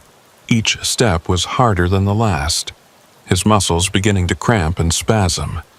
The burning sensation had spread from his lungs to his entire chest, and now he could taste metal in his mouth, copper and acid and something worse. They made it to Phineas's truck just as his legs gave out. He managed to push the injured driver up against the cab, then collapsed beside him, gasping for air that only brought more pain. In the distance, finally, he could hear sirens. Don't breathe deep," the tanker driver wheezed. "Hydrochloric, but there's more. Mixed load. Shouldn't have mixed them. Company said it was fine." "What else?" Phineas forced out between coughs that brought up phlegm tinged with pink. What else was in there? Phosphorus compounds. Some kind of industrial solvent. They shouldn't react, they said. But the heat from the crash, chemical reaction. Phineas knew enough about hazmat to understand what that meant. When chemicals that shouldn't be transported together mixed, especially with heat as a catalyst, they could create entirely new compounds. Toxic compounds. Deadly compounds. The first fire truck arrived 12 minutes later, followed by ambulances and state police. By then, Phineas couldn't stand on his own. His skin, where it had been exposed, was covered in small blisters, like a severe sunburn, but worse. His breathing was shallow and labored, each breath a conscious effort. The EMTs who approached wore full hazmat suits, their faces hidden behind respirators. "How long were you exposed?" one asked, his voice muffled by the equipment. "Maybe 5 minutes. Had to get him." Phineas gestured weakly toward the tanker driver, who was already being loaded onto a stretcher. "You're a hero, sir, but you should have stayed in your vehicle. We need to get you to the hospital immediately. You've been exposed to a cocktail of industrial chemicals. We don't even know yet what compounds were created in the reaction." As they loaded him into the ambulance, Phineas caught a glimpse of the accident scene. The hazmat team had set up a perimeter, their yellow suits ghostly in the emergency lights. The tanker was still on its side, and now he could see liquid pooling beneath it, eating into the asphalt like acid. Where the liquid met the shoulder of the road, the grass was already dead, turned black in an expanding circle. The ride to the hospital was a blur of oxygen masks and IV lines. The EMT kept asking him questions, his name, age, medical history. But talking was getting harder. His throat felt like it was swelling, and there was a strange numbness spreading through his chest. At Lafayette General, they rushed him directly into decontamination. 2 nurses in hazmat suits cut away his clothes, sprayed him with solutions that stung his already burning skin, then sprayed him again. Through it all, a doctor kept talking, explaining what they were doing, but Phineas couldn't focus on the words. His vision kept fading in and out, and there was a sound in his ears like rushing water. "Mr. Blackwood, we need to intubate," the doctor was saying. "Your airway is compromised from the chemical exposure. We're going to put you under for a while. Let your body rest while we figure out exactly what you were exposed to. Do you understand?" Phineas tried to nod, but the movement sent spasms of pain through his neck. The last thing he saw before the anesthesia took him was a nurse hanging an IV bag labeled with warnings he couldn't read, and the doctor on the phone, his face grave as he said something about unknown chemical compounds and potentially fatal exposure. When Phineas woke up, he didn't know how much time had passed. The intubation tube was gone, replaced by a nasal cannula providing oxygen. His throat felt raw, like he'd swallowed broken glass, but he could breathe on his own. The room was different, private, with monitors beeping steadily around him. Through the window, he could see it was daylight, but which day? A young doctor entered, Dr. Ambrose Hartley according to his badge, carrying a tablet and wearing an expression that tried to be reassuring but didn't quite succeed. "Mr. Blackwood, good to see you awake. I'm Dr. Hartley. I've been overseeing your care. How are you feeling?" "Like I got hit by a truck," Phineas croaked, his voice barely a whisper, then set on fire. "How long?" "You've been unconscious for 3 days. We had to keep you sedated while we treated the acute symptoms of chemical exposure. Mr. Blackwood, I need to be frank with you about your condition." 3 days. Phineas tried to process that. His refrigerated load was definitely ruined. His company would be furious, but the doctor's expression suggested those were the least of his problems. The tanker that crashed was carrying multiple industrial chemicals that should never have been transported together. When they mixed, they created a vapor cloud of chlorine gas, hydrogen chloride, and several organophosphate compounds. You were exposed to this mixture for approximately 5 to 7 minutes without any protective equipment. But I'm alive. Yes, and that's remarkable given the concentration you were exposed to. The tanker driver you saved, Mr. Morrison, he's alive too, largely thanks to you. But Mr. Blackwood, there's been significant damage to your respiratory system. Your lungs show chemical burns throughout the bronchial tubes. There's scarring in your esophagus. Your liver and kidneys are showing signs of toxic damage. Phineas stared at the ceiling, trying to understand what this meant. Will I get better?" Dr. Hartley hesitated, and that hesitation said everything. Some of the damage may heal with time and treatment, but some of it is permanent. You're going to need ongoing medical care, possibly for the rest of your life. Your lung capacity is currently at about 60% of normal. That may improve, but it's unlikely to ever fully recover. Can I still drive? Mr. Blackwood, right now you can barely walk to the bathroom without oxygen support. Driving a commercial vehicle, that's not something we can even discuss for months, possibly ever. The words hit harder than the chemical exposure had. Driving wasn't just his job, it was who he was. 19 years on the road, millions of miles, and now it might all be over because he'd stopped to help someone. "I want to make some calls," Phineas said. "My family, my company." "Of course. But there's something else you should know. The company that operated the tanker, Pelican Chemical Transport, their insurance is already trying to contact you. So is a lawyer representing other victims, and the EPA wants to talk to you about what you observed. This incident is becoming complicated." Complicated, that was an understatement. Over the next few days, as Phineas slowly regained enough strength to sit up and eat solid food, he learned just how complicated. The chemical spill had contaminated a 2-mile stretch of Interstate 10. 3 other drivers who had passed through the vapor cloud before the road was closed were also hospitalized, though none as severely as Phineas. The cleanup was expected to take weeks and cost millions.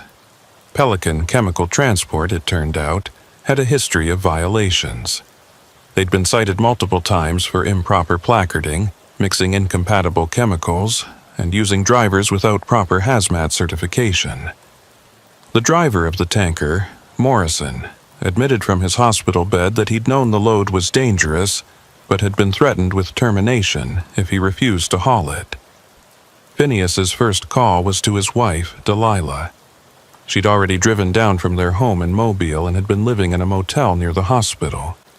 When she walked into his room, the look on her face nearly broke him. She'd aged years in 3 days, worry lines etched deep around her eyes. "You stupid, brave fool," she said, taking his hand carefully, mindful of the IV lines. "You could have died. I couldn't leave him there. I know, that's who you are. But Finn, the doctors say you might never fully recover. I know. We'll figure it out. Insurance, lawyers, whatever it takes. But you focus on getting better, you hear me?" His second call was to his dispatcher at Coolidge Freight Lines. Rodriguez, the same dispatcher who'd worked with Zachariah Crenshaw during his ordeal with Magnolia's crew years earlier, had moved to Coolidge after the stress of that incident. He listened to Phineas's account with growing anger. "Pelican Chemical Transport," Rodriguez said. "We've had problems with them before. Cowboys, all of them. Cutting corners, bribing inspectors. Finn, you need a good lawyer. Don't sign anything from their insurance without legal representation. I just wanted to help the driver. And you did. You saved his life. But now you need to think about your own life. If you can't drive again, that's permanent disability. Lost wages. Medical bills for life. Don't let them lowball you." The lawyer arrived the next day. Her name was Patricia Sterling, and she specialized in chemical exposure cases. She took one look at Phineas's medical chart and shook her head. "Mr. Blackwood, what you've been exposed to. There's no telling what the long-term effects might be. These organophosphate compounds, they can cause neurological damage that doesn't show up for months or even years. You need comprehensive monitoring, specialists, treatments that insurance might try to deny. I've seen cases like this before. What happened to those people?" She hesitated. Some recovered partially. Some developed chronic conditions, respiratory diseases, neurological disorders, cancers. The chemical cocktail you were exposed to, we don't have good data on it because it should never exist. It was created by negligence. So what do? We document everything. Every symptom, every treatment, every expense. We get statements from witnesses, from Morrison, from the emergency responders. And we build a case not just for current damages, but for future care. Because, Mr. Blackwood, I'm sorry to say, this is just the beginning of your medical journey. She was right. Over the next 2 weeks, as Phineas remained in the hospital, new symptoms appeared. Tremors in his hands that made holding a cup difficult. Periods of confusion where he couldn't remember where he was. Severe headaches that no medication seemed to touch. The neurologist they brought in, Dr. Sarah Winters, confirmed what Patricia Sterling had warned about. "The organophosphates have affected your nervous system," Dr. Winters explained, showing Phineas brain scans he didn't understand. "These chemicals are similar to nerve agents. In lower doses, they're used in pesticides. In the concentration you were exposed to, they can cause lasting neurological damage. Will it get worse? We don't know. Some patients stabilize, some deteriorate. We'll need to monitor you closely, run tests every few months. There are treatments that might help, but Mr. Blackwood, I need you to understand, Your life is going to be different now. Different was an understatement. When they finally discharged him after 3 weeks, Phineas could barely recognize himself. He'd lost 30 pounds. His skin had a grayish tinge. He needed a walker to move more than a few steps, and even then he had to stop frequently to catch his breath. The strong, capable trucker who'd jumped out to save a stranger was gone, replaced by someone who looked decades older than his 43 years. The motel room in Mobile that became Phineas's world for the next month was a far cry from the cab of his Peterbilt. Delilah had tried to make it comfortable, bringing items from home, setting up a small medical station with his dozens of medications, installing grab bars in the bathroom, but nothing could hide the fact that this was where he'd come to hide from a life he could no longer live.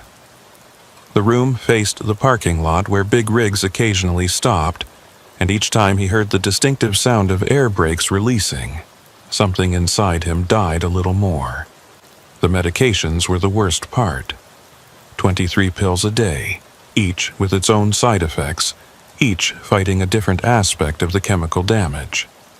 Bronchodilators for his lungs, steroids for the inflammation, antibiotics for the recurring respiratory infections, anti-seizure medications for the neurological symptoms, pain medications that barely touch the constant burning in his chest, and a host of supplements trying to support his damaged liver and kidneys.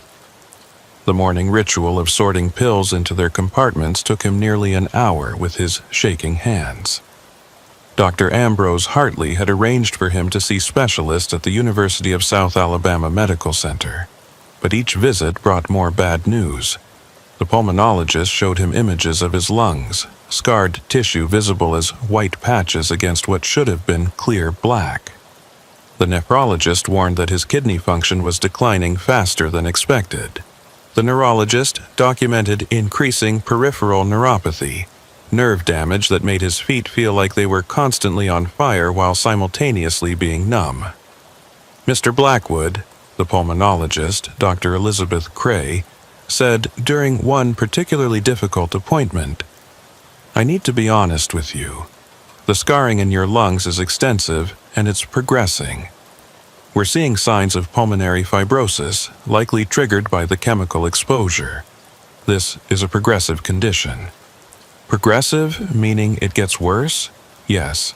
The rate varies by patient, but the trajectory is typically downward. We can slow it with treatment, manage symptoms, but we can't reverse the damage that's been done. How long? She hesitated, clearly uncomfortable with the question. Without a lung transplant? Given the current rate of decline, we're looking at significant disability within 2 years, and, well, we'll do everything we can to maintain your quality of life. A lung transplant. As if that was a simple solution. As if he could afford it. As if he'd even qualify given the other organ damage. Phineas left that appointment feeling like he'd been handed a death sentence in slow motion. The legal battle with Pelican Chemical Transport was moving forward, but glacially. Patricia Sterling was building a comprehensive case, but the company was fighting every step. They claimed Phineas had acted recklessly by leaving his vehicle, that he'd ignored safety protocols, that his own negligence had contributed to his exposure. It was insulting, but it was also effective at delaying any settlement. Meanwhile, the bills were mounting. Even with his commercial driver's insurance, the copays and deductibles were crushing. Medications alone were costing $1,200 a month.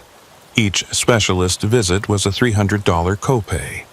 The motel room, necessary because their house in Mobile was a 2-story that he could no longer climb, was eating through their savings at $2,000 a month. Delilah had taken leave from her job as a school administrator to care for him, but that leave was unpaid after the first 2 weeks. They were hemorrhaging money with no income, and the disability claim through his employer was tied up in paperwork and appeals. "We could sell the house," Delilah suggested one evening as they sat over a dinner of takeout that Phineas could barely taste, another side effect of the chemical exposure. "And go where?" No one's going to rent to us without income verification. My sister in Pensacola, we're not moving in with your sister. I'm not going to be the dying brother-in-law in her spare bedroom. You're not dying, Finn. But they both knew that wasn't entirely true. He was dying, just slowly, one organ system at a time. It was during one of his worst nights, when the pain in his chest felt like someone had poured molten lead into his lungs and his hands shook so badly he couldn't hold a glass of water, that Phineas received an unexpected visitor. Cordelia Fitzgerald introduced herself as a patient advocate, but she was unlike any medical professional Phineas had encountered. She was young, maybe 30, with bright eyes and an energy that seemed to fill the small motel room. She worked for a nonprofit that helped victims of industrial accidents navigate the medical and legal systems. "Mr. Blackwood, I've been reviewing your case," she said, pulling out a tablet thick with digital files. "You're not getting the care you need, and you're not getting it because the system is designed to wear you down until you accept whatever scraps they offer. Tell me something I don't know. How about this? There's a specialist in Houston, Dr. Marcus Reeves, who's pioneering new treatments for chemical exposure victims. Experimental, but showing real promise. He's particularly interested in cases involving mixed chemical exposures like yours. Experimental means not covered by insurance. Normally, yes, but there's a provision in the Chemical Disaster Fund established after the Texas City refinery explosion.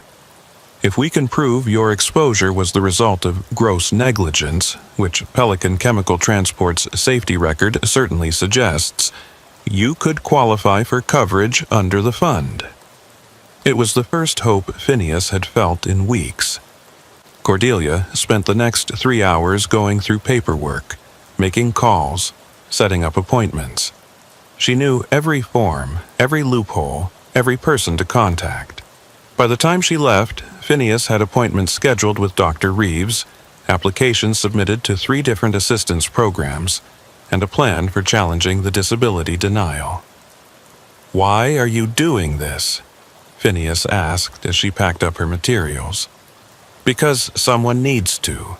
Because you saved a man's life and the system is failing you. And because I've seen what happens to people who don't get help navigating this nightmare. They give up. They accept settlements that don't cover a fraction of their needs. They die broke and forgotten. You deserve better." The trip to Houston was a grueling 8-hour ordeal that would have taken Phineas 4 hours in his truck before the accident. Now, with Delilah driving and having to stop every hour for him to rest, use the bathroom, or deal with coughing fits that left him exhausted, it took them from sunrise to late afternoon. By the time they reached Dr. Reeves's clinic, Phineas was so depleted he could barely walk from the car to the entrance. Dr. Marcus Reeves was not what Phineas expected. He was younger than Dr. Hartley, with an intensity that bordered on manic. His clinic was part medical facility, part research lab, with equipment Phineas didn't recognize, and charts on the walls showing molecular structures and reaction pathways. "Mr. Blackwood, I've reviewed your entire file," Dr. Reeves said without preamble. "The chemical cocktail you were exposed to created at least 17 distinct toxic compounds, 3 of which we've never seen before in a clinical setting. Your body is essentially a case study in novel chemical poisoning. That's not exactly reassuring, Doc. It's not meant to be. But it does mean that traditional treatments are only addressing part of the problem. The protocols we use for standard chemical exposure aren't designed for what you're dealing with. However, I've been developing a treatment regimen that might help." The treatment Dr. Reeves proposed was aggressive and experimental. It involved chelation therapy to remove heavy metals, hyperbaric oxygen treatments to promote healing in the damaged tissue, a cocktail of antioxidants and anti-inflammatories at doses that would normally be considered dangerous, and most controversially, stem cell therapy to try to regenerate some of the damaged lung tissue. The stem cell component isn't FDA approved for this application, Dr. Reeves admitted. but we've seen promising results in laboratory studies and a handful of compassionate use cases. The theory is that if we can calm the ongoing inflammatory response and remove the residual toxins, then introduce stem cells to the damaged areas, we might be able to reverse some of the scarring. What are the risks? Considerable. The treatment could accelerate the fibrosis if your immune system reacts badly. It could cause tumor growth if the stem cells proliferate uncontrollably. Your kidneys, already damaged, might not be able to handle the additional strain.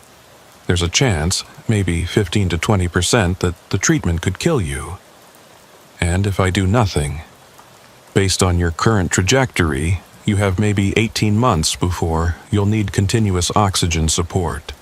And within 3 years, well, the pulmonary fibrosis will likely be fatal without a transplant you're unlikely to receive.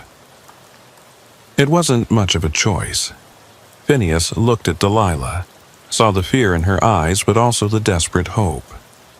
They'd been married 22 years, had raised 2 kids who were now in college, had plans for retirement that involved an RV and the open road. All of that was gone now.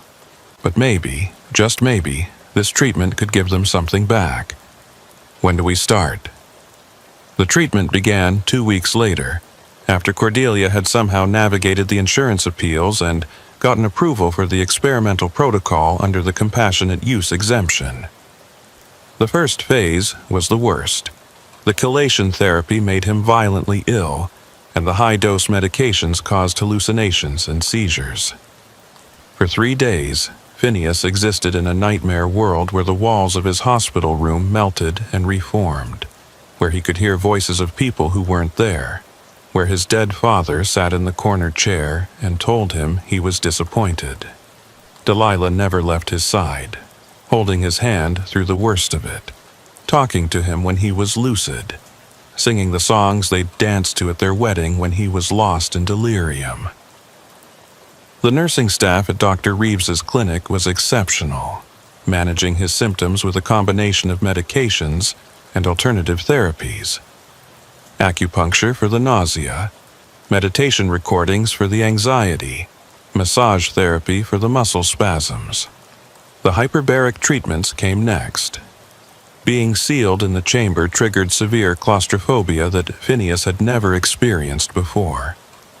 The first session, he lasted only 10 minutes before pounding on the walls, gasping for air despite the pure oxygen being pumped in.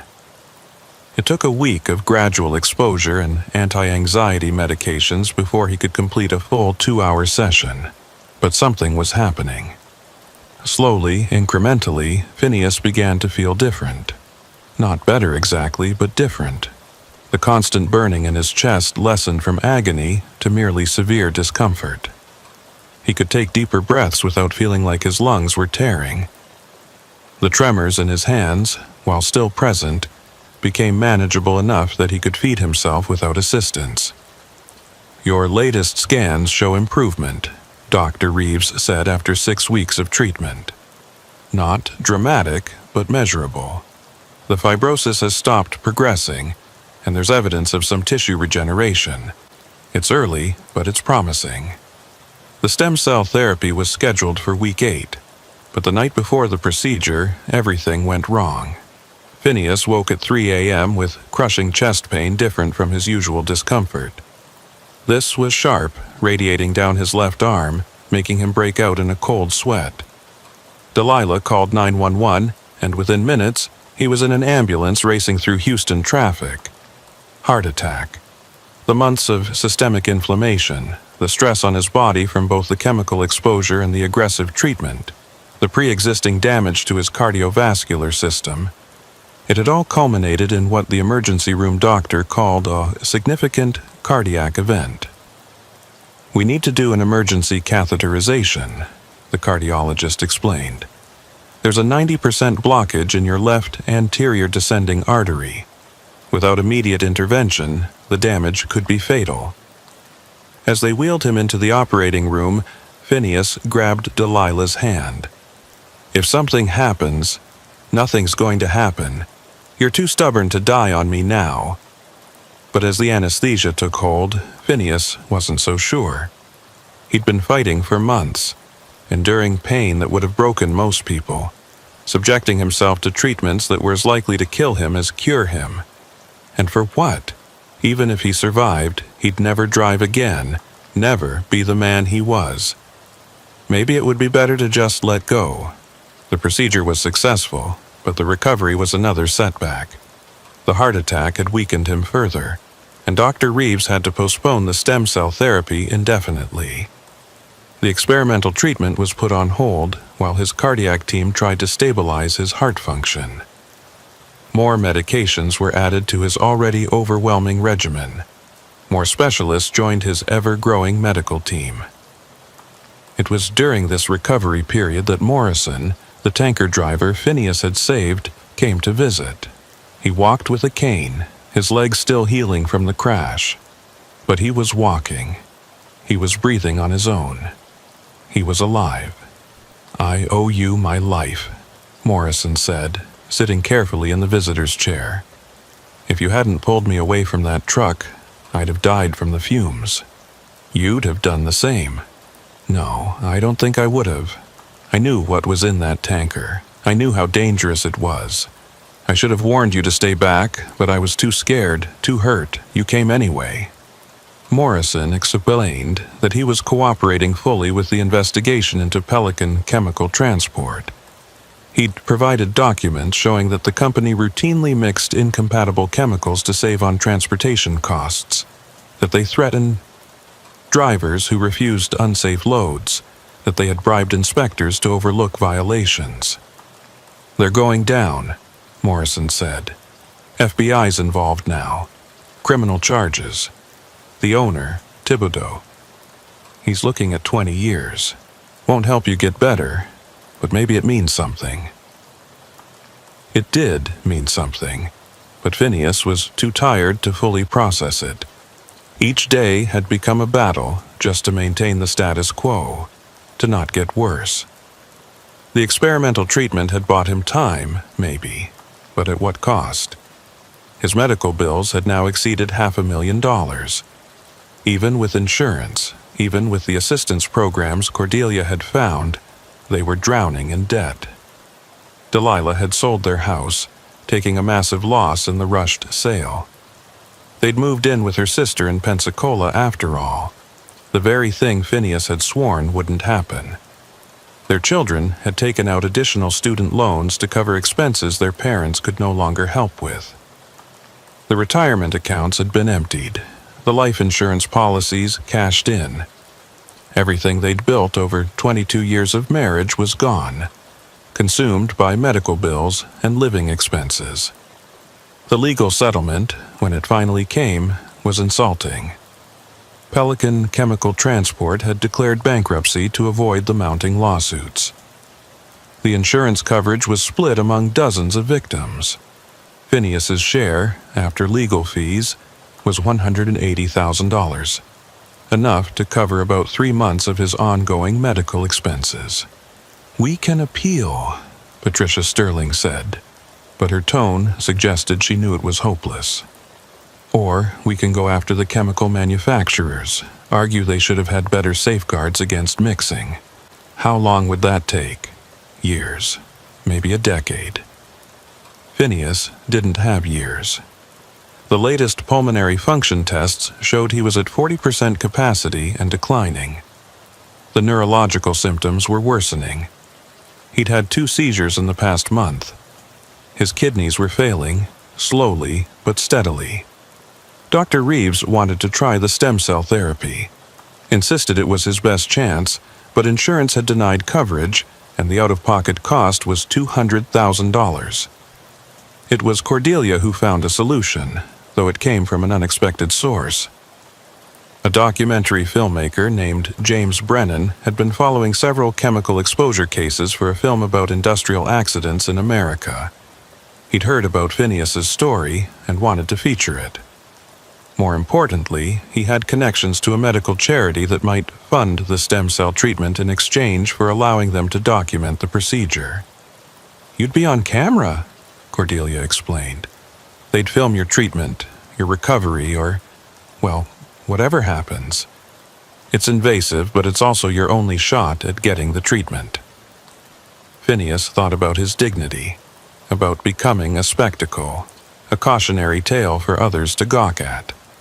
Then he thought about Delilah, about their children, about the possibility, however slim, of having some kind of future.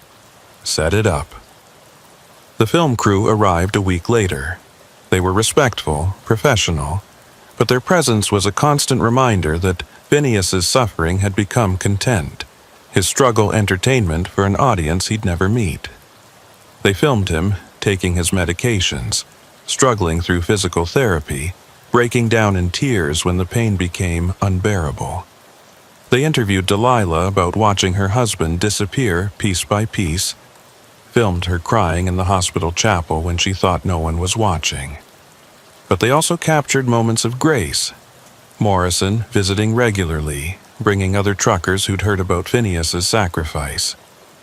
The cards and letters from drivers across the country, many containing small checks or gift cards, trying to help one of their own. The nurse who sang to him during the worst of his treatments, her voice carrying through the pain like a lifeline. Dr. Reeves began the stem cell therapy on a Tuesday morning in November, 8 months after the chemical exposure. The procedure itself was anticlimactic, an IV drip of clear fluid that looked no different from the dozens of other IVs Phineas had received. But the cells in that fluid represented the most advanced medical science available. Microscopic healers programmed to seek out damaged tissue and begin regeneration. The first 48 hours are critical, Dr. Reeves explained to the camera. His immune system will either accept the cells and allow them to work, or it will attack them as invaders. If it's the latter, we could see a massive inflammatory response that his weakened body might not survive. For 2 days, Phineas existed in a strange twilight. Not quite conscious, but not fully unconscious either.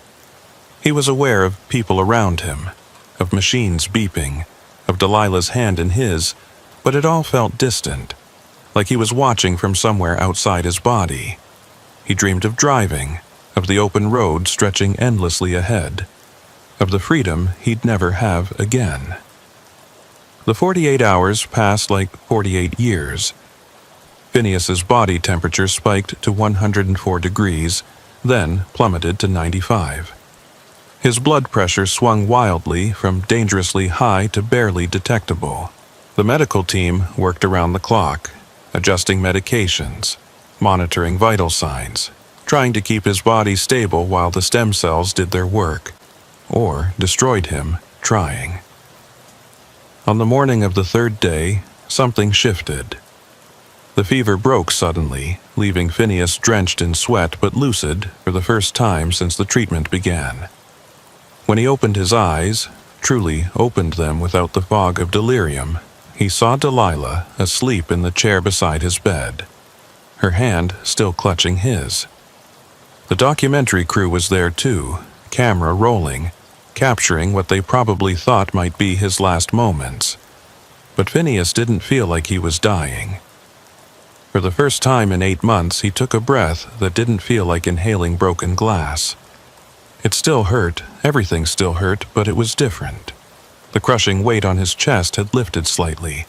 The burning in his lungs had diminished from an inferno to merely a harsh flame. "Delilah," he whispered, his voice rough but clearer than it had been in months.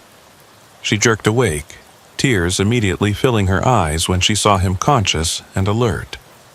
"Finn, how do you feel?" "Like I got hit by a smaller truck this time." Dr. Reeves arrived within minutes, having been alerted by the nursing staff. He performed a quick examination, his face carefully neutral, but Phineas caught the slight widening of his eyes when he listened to his lungs. "The inflammation markers in your blood have dropped by 40% overnight," Dr. Reeves said, pulling up test results on his tablet. "Your oxygen saturation is at 92% on room air. That's up from 85% before the treatment. These are significant improvements, Mr. Blackwood." "Is it working? The stem cells?" It's too early to say definitively, but the initial signs are promising. We'll need to do imaging studies, pulmonary function tests, a full workup. But the fact that your body didn't reject the cells, that we're seeing improvement rather than deterioration, yes, I'd say it's working. The documentary crew captured it all. The cautious hope in Dr. Reeves's voice, Delilah's tears of relief, Phineas's shaky smile. What they didn't capture, what couldn't be conveyed through a camera lens, was the feeling inside Phineas's chest. Not just the physical sensation of easier breathing, but something else. For months, he'd felt his body dying around him, each system failing in turn. Now, for the first time, he felt like his body was fighting back. The improvement was slow and far from complete. The stem cells, Dr. Reeves explained, would take months to fully integrate and regenerate tissue. There would be setbacks, plateaus, possibly additional treatments needed. But the trajectory had changed. Instead of managing decline, they were now promoting recovery. 2 weeks after the stem cell therapy, Phineas managed to walk the entire length of the hospital corridor without oxygen support. It took him 15 minutes with multiple rest stops and left him exhausted for hours afterward. But he did it. The physical therapist, a young woman named Maria Santos, actually applauded when he reached the end of the hallway. 6 weeks ago, you couldn't walk 10 feet, she said. This is remarkable progress. The documentary crew interviewed him that day, asking how it felt to be improving. Phineas struggled to find the words. How could he explain that every small victory, walking down a hallway, eating solid food without choking, sleeping for more than 2 hours without waking in pain, felt like conquering Mount Everest? How could he convey the mental toll of fighting for every breath for 8 months, only to suddenly find breathing just a little bit easier? It's like drowning for so long you forget what air tastes like, he finally said. Then someone pulls you up just enough that your nose breaks the surface. You're still in the water, still struggling, but that tiny bit of air changes everything. Morrison visited again, this time bringing someone unexpected, Thibodeau's daughter, Evangeline. She was young, maybe 25, with the hollow look of someone carrying unbearable guilt. Phineas recognized the name immediately, remembered Cordelia mentioning that the owner of Pelican Chemical Transport had a daughter who'd been trying to distance herself from the family business even before the accident. Mr. Blackwood, she said, her voice barely above a whisper. I know I have no right to be here, but I needed to apologize. What my father's company did, the corners they cut, the lives they destroyed, I knew something was wrong. I should have done something sooner. You're not responsible for your father's choices, Phineas said, though part of him wanted to rage at her, to make someone pay for what had been done to him. Maybe not legally, but morally? I worked in the office for 2 years. I saw the safety violations, heard the drivers complaining. I told myself it wasn't my problem, that I was just there temporarily until I figured out what to do with my life. But my silence made me complicit. She pulled out an envelope, thick with papers. I've been cooperating with the FBI investigation. These are copies of internal communications, emails between my father and his partners discussing how to hide the mixed chemical loads from inspectors. There's enough here to ensure criminal convictions, not just civil penalties. Morrison looked uncomfortable. Evangeline, you sure about this? That's your father you're sending to prison.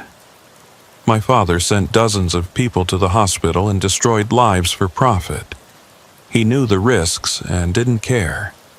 If I don't do this, if I let family loyalty override basic human decency, then I'm no better than him. She turned back to Phineas. I've also liquidated my trust fund. It's not much compared to what you've lost, but it's everything I have access to. $300,000. I know it doesn't fix anything, but maybe it helps with the medical bills. Phineas stared at the check she placed on his bedside table. It was more money than the insurance settlement, more than he'd make in 5 years of driving. It wouldn't bring back his health, wouldn't restore his career, but it would keep them afloat. Would ensure Delilah didn't have to sell everything they had left. "I can't take this," he said, even as part of him screamed that he absolutely could, that he deserved it and more. "You can, and you will," Evangeline said firmly. "It's not charity. It's not even really compensation. It's just the only thing I can do that might help in some small way. Please, Mr. Blackwood, let me do this one right thing." The documentary crew had filmed the entire exchange, though Evangeline had asked them not to use her face or full name in the final cut. She left shortly after, but not before pressing a business card into Cordelia's hand with a note that she wanted to help fund the patient advocacy organization. That night, as Phineas lay in his hospital bed processing the day's events, he experienced something he hadn't felt in months, a seizure different from the others. This one came with an aura first, a strange smell like burning plastic that wasn't really there.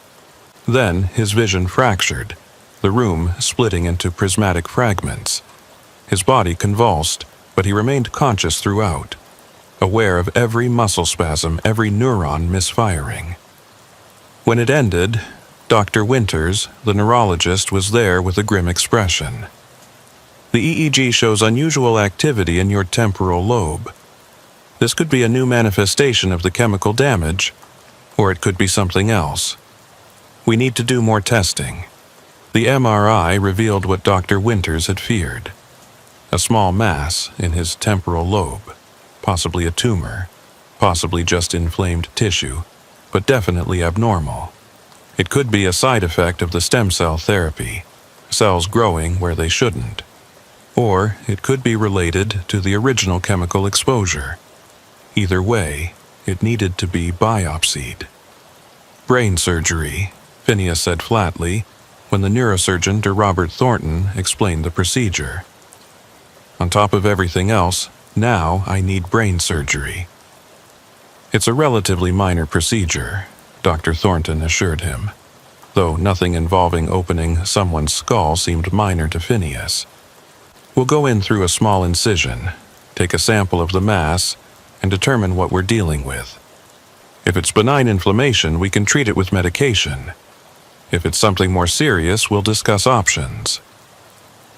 The documentary crew wanted to film the surgery, but Phineas drew the line there. Some things were too private, too terrifying to share with an audience. The night before the procedure, he wrote letters to Delilah and their children, just in case. He'd faced death multiple times over the past 8 months, but somehow, the idea of someone cutting into his brain felt more final. The surgery went well, technically. They got the tissue sample they needed, and Phineas woke up with his cognitive functions intact. But the waiting for results was agony. 3 days of not knowing if he had brain cancer on top of everything else. 3 days of Delilah trying to stay positive while her eyes betrayed her fear. When Dr. Thornton finally came with the results, his expression was puzzled rather than grim. "It's not cancer," he said immediately, knowing that was their first concern. "But it's also not simple inflammation. The mass appears to be a collection of cells that have been altered at the molecular level, possibly by the chemical exposure. They're not malignant, but they're also not normal brain tissue." "What does that mean?" "Honestly, we don't know. This is unprecedented. The cells aren't dying, but they're also not proliferating. They're just there. We'll need to monitor it, do regular scans, watch for any changes. It's possible they'll be reabsorbed by your body over time, or they might remain stable indefinitely. Another unknown, another thing to monitor, another potential crisis waiting in the wings." Phineas was beginning to feel like a medical experiment rather than a patient. His body a collection of mysteries and anomalies that doctors studied with fascination and concern, in equal measure. But despite everything, he was improving. 6 weeks after the stem cell therapy, his lung function had increased to 55%. He could walk for 30 minutes without oxygen support. The tremors in his hands had decreased enough that he could write again, though his handwriting looked like that of an elderly man rather than someone in his 40s. It was during one of his physical therapy sessions that Phineas met another patient who would change his perspective on everything. Thomas Rayburn was a former Marine who'd been exposed to burned pit smoke in Iraq, developing similar respiratory and neurological symptoms to Phineas. He'd been fighting for proper treatment for 5 years, battling the VA system, advocating for himself and other veterans with toxic exposure. The thing about chemical exposure, Thomas said during one of their conversations, is that it's an invisible wound. People see a missing limb, they understand. They see someone in a wheelchair, they get it. But damage to your lungs, your brain, your organs, that's hidden. People think you're faking, exaggerating, looking for a payout. You don't look sick, Phineas agreed. That's what they keep saying. Exactly. So we have to be our own advocates, our own experts. I've learned more about pulmonary medicine in the last 5 years than most medical students. Not because I wanted to, but because I had to. The doctors, they do their best, but they see us for 15 minutes every few weeks. We live in these bodies 24/7. Thomas introduced Phineas to a support group for toxic exposure survivors that met virtually twice a week. There were people from all over the country, workers from chemical plants, residents near Superfund sites, first responders from various disasters. Each had their own story of exposure, illness, and fighting for treatment and recognition. One member, a woman named Grace Patterson from Texas, had been exposed to benzene at a refinery 20 years ago and was still dealing with the consequences. The initial exposure is just the beginning, she said during one meeting. It's the gift that keeps on giving. New symptoms pop up years later. Organs you didn't even know were affected start failing. And the worst part is the uncertainty, never knowing what's coming next. Another member, Jerome Williams from Louisiana, had been exposed to similar chemicals as Phineas during a plant explosion. He'd been told he had 6 months to live 3 years ago. Doctors don't know everything, he said. They make educated guesses based on statistics, but we're not statistics. We're individuals, and some of us are too stubborn to die on schedule. The support group became a lifeline for Phineas, a place where he didn't have to explain his symptoms, where everyone understood the frustration of being poisoned through no fault of your own, where dark humor about medication side effects and medical bills was not only accepted, but encouraged. It was through the support group that Phineas learned about a class action lawsuit being organized against the chemical manufacturers whose products had been in the Pelican tanker. Unlike the suit against Pelican, which had been limited by the company's bankruptcy, this one targeted deep-pocketed corporations with extensive insurance policies. It'll take years, Patricia Sterling warned when Phineas asked about joining. These companies have teams of lawyers, unlimited resources. They'll delay, appeal, try to wait us out. Some of the plaintiffs won't live to see a settlement. But Phineas signed on anyway. If not for himself, then for others who might be exposed in the future. The discovery phase of the lawsuit revealed damning information. Internal memos showing the companies knew their chemicals could react dangerously if mixed, that they'd lobbied against regulations requiring separate transportation, that they'd calculated it was cheaper to pay occasional settlements than to implement proper safety measures. The documentary crew filmed Phineas's deposition, 7 hours of detailed testimony about his exposure and its consequences. He broke down twice during the questioning, once when describing the pain of his initial hospitalization, and again when talking about telling his children he might not survive to see them graduate from college. The chemical companies will argue that Pelican was solely responsible, the lead attorney explained afterward.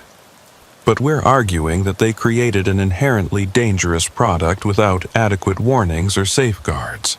It's like manufacturing a bomb and then claiming you're not responsible when someone else lights the fuse. 3 months after the stem cell therapy, Phineas had improved enough to leave the hospital and move to an outpatient rehabilitation facility. It was a small victory.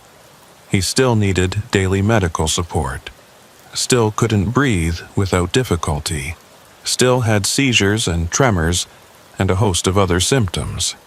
But he could walk 200 yards without stopping, could shower independently, could eat solid food without choking. The rehabilitation facility was in Houston, close enough to Dr. Reeves' clinic for regular monitoring, but far from the home in Mobile he'd probably never see again. Delilah had rented a small apartment nearby, their life now reduced to what could fit in 2 suitcases and a few boxes. The $300,000 from Evangeline Thibodeau had paid off the most pressing medical debts and secured their housing for the next year, but the future remained uncertain. It was there, in the sterile environment of the rehab facility, that Phineas received news that Morrison had died. Not from his injuries from the crash, but from a heart attack brought on by the stress and ongoing health issues from the chemical exposure. He'd seemed to be recovering, had even talked about returning to driving, but his heart had simply given out one morning while he was having breakfast with his wife. The news hit Phineas harder than he expected. Morrison had become a friend through their shared trauma, someone who understood what it meant to survive that night on the interstate. Now he was gone. Another casualty of Pelican's greed and negligence. Another life cut short by decisions made in boardrooms far from the dangerous roads where drivers risked everything. Phineas attended the funeral via video link, still too weak to travel. Morrison's widow thanked him for trying to save her husband, for giving them 8 more months together than they would have had otherwise. But Phineas couldn't shake the feeling that he'd simply delayed the inevitable, that the chemicals had killed Morrison just as surely as if he'd died that night, just more slowly and cruelly. The documentary crew interviewed him about Morrison's death, and for the first time, Phineas let his anger show. Not the defeated frustration he'd expressed before, but real, burning rage at the system that allowed this to happen, at the companies that prioritized profit over safety, at a society that treated truckers as expendable until they needed their services. Morrison's dead because someone decided saving a few $1,000s on transportation costs was worth risking lives, he said to the camera. I'm dying slowly because of the same calculation. How many more of us have to suffer before something changes? The rehabilitation facility in Houston became Phineas's entire world for the next 4 months. Each day followed the same grueling routine. Wake at 5 a.m. for blood draws and vital signs, breakfast of pills disguised as food that his damaged taste buds could barely detect, physical therapy that left him exhausted by 9 a.m., occupational therapy to relearn basic tasks his trembling hands struggled with, lunch of more medications, respiratory therapy that felt like drowning in reverse, cognitive therapy for the increasing memory issues, dinner if he could keep it down, and finally sleep plagued by nightmares of chemical clouds and burning lungs. The other patients at the facility were a mix of stroke survivors, accident victims, and a few other chemical exposure cases. Phineas gravitated toward the latter, finding kinship in their shared experience of invisible damage. There was Marcus Fitzgerald, exposed to pesticides during his 20 years as a crop duster, now unable to walk without assistance due to severe neuropathy. There was Linda Carrington, a former refinery worker whose liver was failing from benzene exposure, waiting for a transplant that might never come. And there was young Timothy Morse, only 28, exposed to industrial solvents at a poorly ventilated factory, His promising career as an engineer cut short by cognitive damage that left him struggling to remember his own address. "We're the forgotten casualties," Marcus said one evening as they sat in the facility's common room, watching the news cover another industrial accident, this one in Ohio. "Nobody marches for us, no ribbons or awareness months. Just medical bills and declining health while the companies responsible count their profits." It was during this time that Dr. Ambrose Hartley made an unexpected visit. He'd been following Phineas's case from Louisiana, consulting with Dr. Reeves on the stem cell therapy outcomes. But this visit wasn't about treatment. It was about an opportunity. "There's going to be a congressional hearing," Dr. Hartley explained, sitting across from Phineas in the facility's consultation room. "The House Committee on Transportation and Infrastructure is investigating chemical transport safety following a series of accidents, including yours. They want testimony from survivors, and your case has caught their attention." "Why mine specifically?" "Because you're articulate. Your documentation is extensive, thanks to the documentary crew, and frankly, because you saved Morrison's life. It makes you sympathetic. Heroic, even. Politicians like heroes, especially ones who've been wronged by corporate negligence." Phineas thought about it. Traveling to Washington, D.C. in his condition would be grueling, potentially dangerous. But if his testimony could prevent even one other driver from experiencing what he'd endured, wasn't it worth the risk? "When?" 6 weeks. That gives us time to prepare your testimony, coordinate with the other witnesses, and hopefully see continued improvement in your condition." The preparation was intensive. Lawyers from the class action suit helped draft his statement, ensuring every word was legally precise while maintaining emotional impact. The documentary crew wanted to film his testimony, seeing it as a potential climax for their film. Cordelia worked tirelessly to arrange medical support for the trip, including a respiratory therapist who would travel with them and emergency plans for every conceivable crisis. During this preparation period, Phineas received another unexpected visitor. It was his son, Michael, who'd dropped out of college to take a job driving trucks, following in his father's footsteps despite everything that had happened. "Dad, you've got to talk him out of it," Delilah had pleaded when she heard. But when Phineas saw his son, wearing the same type of work boots he'd worn for 19 years, carrying himself with the same quiet confidence Phineas had once possessed, he couldn't bring himself to discourage the boy. "It's honest work," Michael said, sitting beside his father's bed. "And someone's got to do it. The world doesn't run without truckers. You taught me that. I also taught you it was safe if you were careful. I was wrong about that." "No, you weren't. You were careful. You followed every protocol, maintained safe distances, knew your cargo. What happened to you was criminal negligence by others, not a failure on your part. I'm not going to let fear of what might happen keep me from living my life." It was like looking at himself 20 years ago, before the weight of miles and the reality of danger had worn him down. Phineas wanted to protect his son, to forbid him from taking the same risks, but he also understood the pull of the road, the pride in keeping America moving, the brotherhood of drivers who looked out for each other. "Promise me something," Phineas said finally. "Never stop in isolated areas. Always check what you're hauling, really check, not just the paperwork. And if something doesn't feel right, don't ignore that feeling. Your life is worth more than any load. I promise, Dad. And I promise something else. I'm going to tell your story to every driver I meet. What happened to you, what you sacrificed. It won't be forgotten." 2 weeks before the congressional hearing, Phineas experienced another setback. The mass in his temporal lobe, which had been stable for months, suddenly began to grow. Not malignantly, Dr. Thornton assured him after emergency scans, but growing nonetheless. It was pressing on surrounding tissue, causing increased seizures and new symptoms.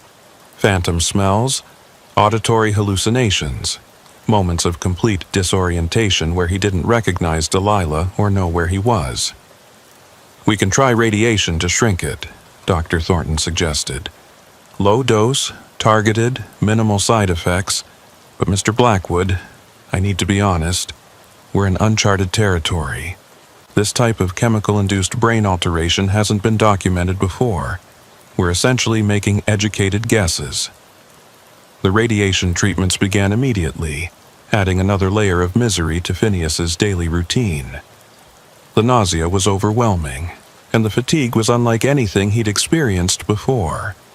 A bone-deep exhaustion that made lifting a spoon feel like climbing a mountain. But slowly, over 10 days of treatment, the mass began to shrink, and the worst of the neurological symptoms receded. Dr. Reeves performed another evaluation a week before the hearing. The stem cells had continued their work, and Phineas's lung function had improved to 62%. Not normal, never normal again, but enough that he could speak for extended periods without oxygen support, could walk the length of the Capitol building if needed. "You're a medical miracle," Dr. Reeves said, reviewing the test results. "By all rights, given your initial exposure levels, you should be dead. The fact that you're not only alive but improving, it's going to make heads turn at medical conferences for years. I don't feel like a miracle. I feel like a broken machine held together with duct tape and prayer. Sometimes that's what miracles look like." The trip to Washington, D.C. was orchestrated with military precision. Cordelia had arranged for a medical transport flight, avoiding the stress of commercial aviation. A nurse and respiratory therapist accompanied them, along with enough medical equipment to stock a small emergency room. The documentary crew filmed it all, recognizing the significance of a man who could barely walk 6 months ago, traveling across the country to testify before Congress. They arrived 2 days early to allow Phineas to rest and acclimate. The hotel room had been modified with medical equipment. Oxygen tanks stationed discreetly behind furniture, emergency medications organized on the nightstand. Delilah hadn't left his side once during the journey, her presence the only constant in a life that had become unrecognizable. The night before the hearing, Phineas couldn't sleep. He kept reviewing his testimony, 5 pages of carefully crafted words that somehow had to convey 8 months of suffering, a lifetime destroyed, a system that valued profit over human life. How could words capture the sensation of chemicals burning through lung tissue? How could politicians who'd never driven a truck understand the split-second decision to save another driver's life? At 3 a.m., his phone rang. It was Thomas Rayburn from the support group, calling from California where it was only midnight. "Couldn't sleep," Thomas said. "Figured you couldn't either. Big day tomorrow. I keep thinking I'm going to forget everything. Have a seizure, make things worse instead of better." "You won't. You know why? Because you're not just speaking for yourself. You're speaking for Morrison, for all of us who've been poisoned and forgotten. That'll carry you through." They talked for an hour, Thomas sharing his own experience testifying before the VA. The frustration of trying to make bureaucrats understand suffering they'd never experienced. But also the satisfaction of seeing policies change, of knowing his words had made a difference, however small. The morning of the hearing dawned gray and humid, Washington's September weather matching Phineas's mood. Getting dressed was an ordeal. His hands shook too badly to button his shirt, requiring Delilah's help. The suit they'd bought him hung loose on his diminished frame, making him look like a child playing dress-up. But when he looked in the mirror, he saw determination in his own eyes that hadn't been there in months. The Capitol building was intimidating in its grandeur, all marble and history and power. Phineas had to stop 3 times climbing the steps, his portable oxygen tank a reminder of his limitations. The documentary crew filmed from a respectful distance, understanding this wasn't performance but survival. The hearing room was packed, representatives from chemical companies, their lawyers in expensive suits taking notes on leather portfolios. Families of other victims, some in wheelchairs, some with oxygen tanks like Phineas. Environmental activists with signs they'd been told to keep hidden. And in the back, surprisingly, Evangeline Thibodeau, no longer trying to hide from her father's legacy. The committee members filed in, 11 representatives from various states, most looking like they'd rather be anywhere else. The chairman, Representative James Holbrook from Texas, called the hearing to order with the disinterest of someone who'd sat through too many similar proceedings. The first witnesses were industry representatives, armed with statistics about safety improvements, accident rate decreases, economic importance of chemical transport. They spoke in measured tones about unfortunate incidents and statistical anomalies, never once using words like victims or negligence. Then it was Phineas's turn. The walk to the witness table felt like miles, each step observed by dozens of eyes. When he sat down, adjusting the microphone with trembling hands, he looked up at the committee members, then back at Delilah in the gallery, drawing strength from her encouraging nod. "My name is Phineas Blackwood," he began, his voice rougher than he'd hoped but still clear. 13 months ago, I was a healthy 43-year-old man with 19 years of safe driving experience. I had a wife, 2 kids in college, a mortgage, and plans for retirement. Today, I can't walk 100 yards without oxygen support. My lungs are scarred beyond repair. I have seizures from chemical-induced brain damage. My liver and kidneys are failing. I've lost everything. My career, my savings, my health, my future. Because someone decided it was cheaper to transport incompatible chemicals together than to run 2 separate trucks. He paused, taking a careful breath, aware of every eye in the room on him. But I'm not here to talk about what I've lost. I'm here to talk about what we as a society are losing every day we allow this to continue. Morrison. Edwards is dead. He was the driver of the chemical tanker I tried to save that night. He survived the initial exposure only to die 8 months later from complications, leaving a widow and 3 children. Marcus Fitzgerald can't walk because of pesticide exposure. Linda Carrington needs a liver transplant she'll probably never get. Timothy Morse, 28 years old, has the cognitive function of someone 3 times his age. Representative Holbrook interrupted. "Mr. Blackwood, we're sympathetic to your situation, but surely these are isolated incidents. The chemical industry employs millions, contributes billions to the economy." "With respect, Representative," Phineas cut him off, surprising himself with his boldness. "How many billions is a human life worth? How many jobs justify poisoning workers and innocent bystanders? I'm not asking you to shut down the chemical industry. I'm asking you to make them follow the safety rules that already exist, to enforce the penalties that are already on the books, to stop treating human beings as acceptable losses in the name of profit." Another representative, a woman from Ohio named Patricia Summers, leaned forward. "Mr. Blackwood, the company responsible for your exposure has been prosecuted. The owner is facing prison time. Isn't the system working? Pelican Chemical Transport was one small company among hundreds. They were prosecuted only because they were caught in such a spectacular fashion. Because I survived to testify. Because the documentary crew here filmed everything. Because public pressure demanded action. How many other companies are operating the same way right now, mixing chemicals that shouldn't be mixed? Threatening drivers who refuse unsafe loads, bribing inspectors to look the other way. The system isn't working, Representative Summers. It's failing every single day, and people are dying because of it. For the next hour, Phineas answered questions, each one more challenging than the last.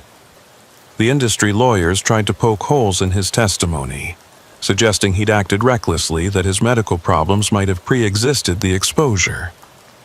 But Phineas had come prepared with documentation, medical records, expert testimony from Dr. Hartley and Dr. Reeves, who'd submitted written statements. When Representative Martin Crawford from Louisiana, known for his close ties to the chemical industry, suggested that additional regulations would hurt business, Phineas felt his control finally snap. Representative Crawford, I drove through your district every week for 19 years. I know the chemical plants along Cancer Alley. I've seen the communities where childhood asthma rates are 5 times the national average, where cancer is so common they don't even question it anymore. Those are your constituents dying, sir. At what point does their suffering matter more than campaign contributions? The room went silent. Crawford's face turned red, and he started to respond angrily, but Holbrook gavelled him down. The witness will maintain decorum, but the representative will allow him to finish his testimony. Phineas pulled out a photo, his hands shaking as he held it up. It was from 2 years ago, him and Delilah at their daughter's high school graduation, both of them healthy and smiling, the future bright with possibility. This was me before, he said, his voice breaking slightly. I wasn't asking for anything extraordinary, just the ability to do my job safely, to come home to my family, to live without fear that the cargo I was hauling might kill me. That's all any of us want. We're not heroes, we're not martyrs, we're just people trying to make a living, and we deserve better than being treated as expendable. When his testimony concluded, the room erupted in applause from the gallery, quickly gavelled down by Holbrook. As Phineas made his way back to his seat, his legs barely carrying him, he passed the industry lawyers. One of them, a young man who'd been particularly aggressive in his questioning, wouldn't meet his eyes. The hearing continued for another 2 hours, with testimony from other survivors, medical experts, and industry representatives trying to minimize the damage Phineas's words had done. But the momentum had shifted. Representatives who'd seemed disinterested were now asking pointed questions about enforcement, about inspection protocols, about the revolving door between regulatory agencies and the industries they were supposed to oversee. That evening, back in the hotel room, Phineas collapsed into bed, completely spent. The effort of testifying had taken everything he had. Delilah lay beside him, careful not to disturb the oxygen cannula or monitoring wires. You did it, she whispered. You told them the truth. Will it matter? It already has. Did you see their faces? Some of them were really listening, Finn, really hearing you. The next morning, the documentary crew conducted their final interview. James Brennan, the director, asked Phineas what he hoped would come from his testimony, from the film they were making. I hope no other family has to go through what we've gone through, Phineas said simply. I hope drivers feel empowered to refuse unsafe loads without fear of losing their jobs.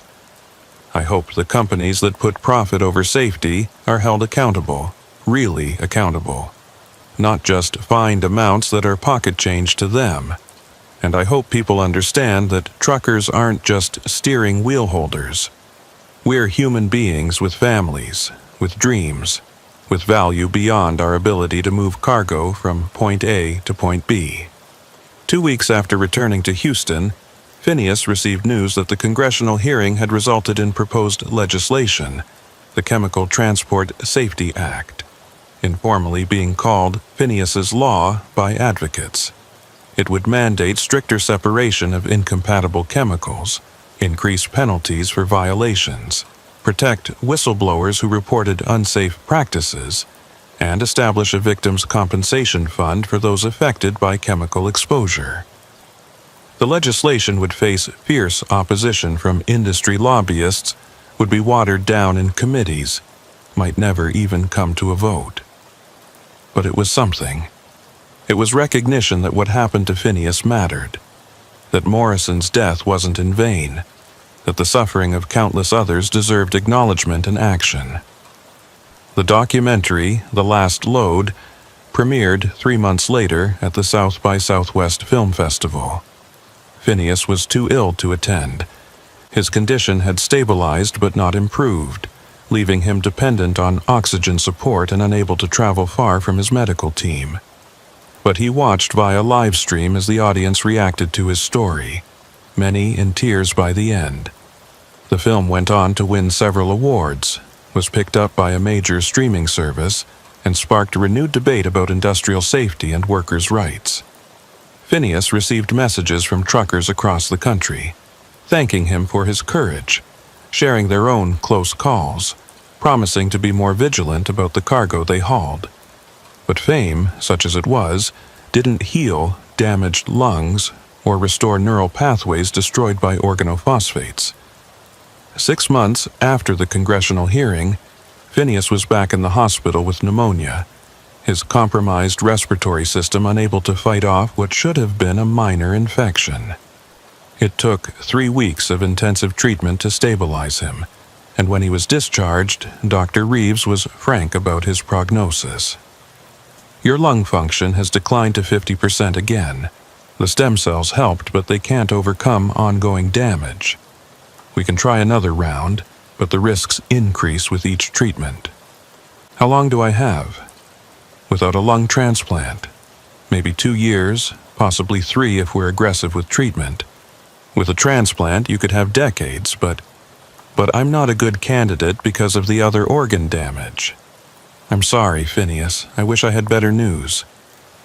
2 years, maybe 3. It wasn't a death sentence exactly, but it wasn't a future either. It was existence, marking time until his body finally gave out completely.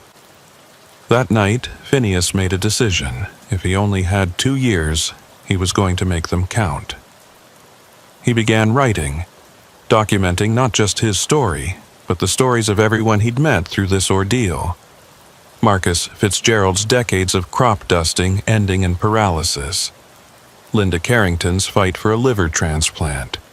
Timothy Morse's struggle to maintain his identity as his cognitive function declined. Morrison's widow raising 3 children alone.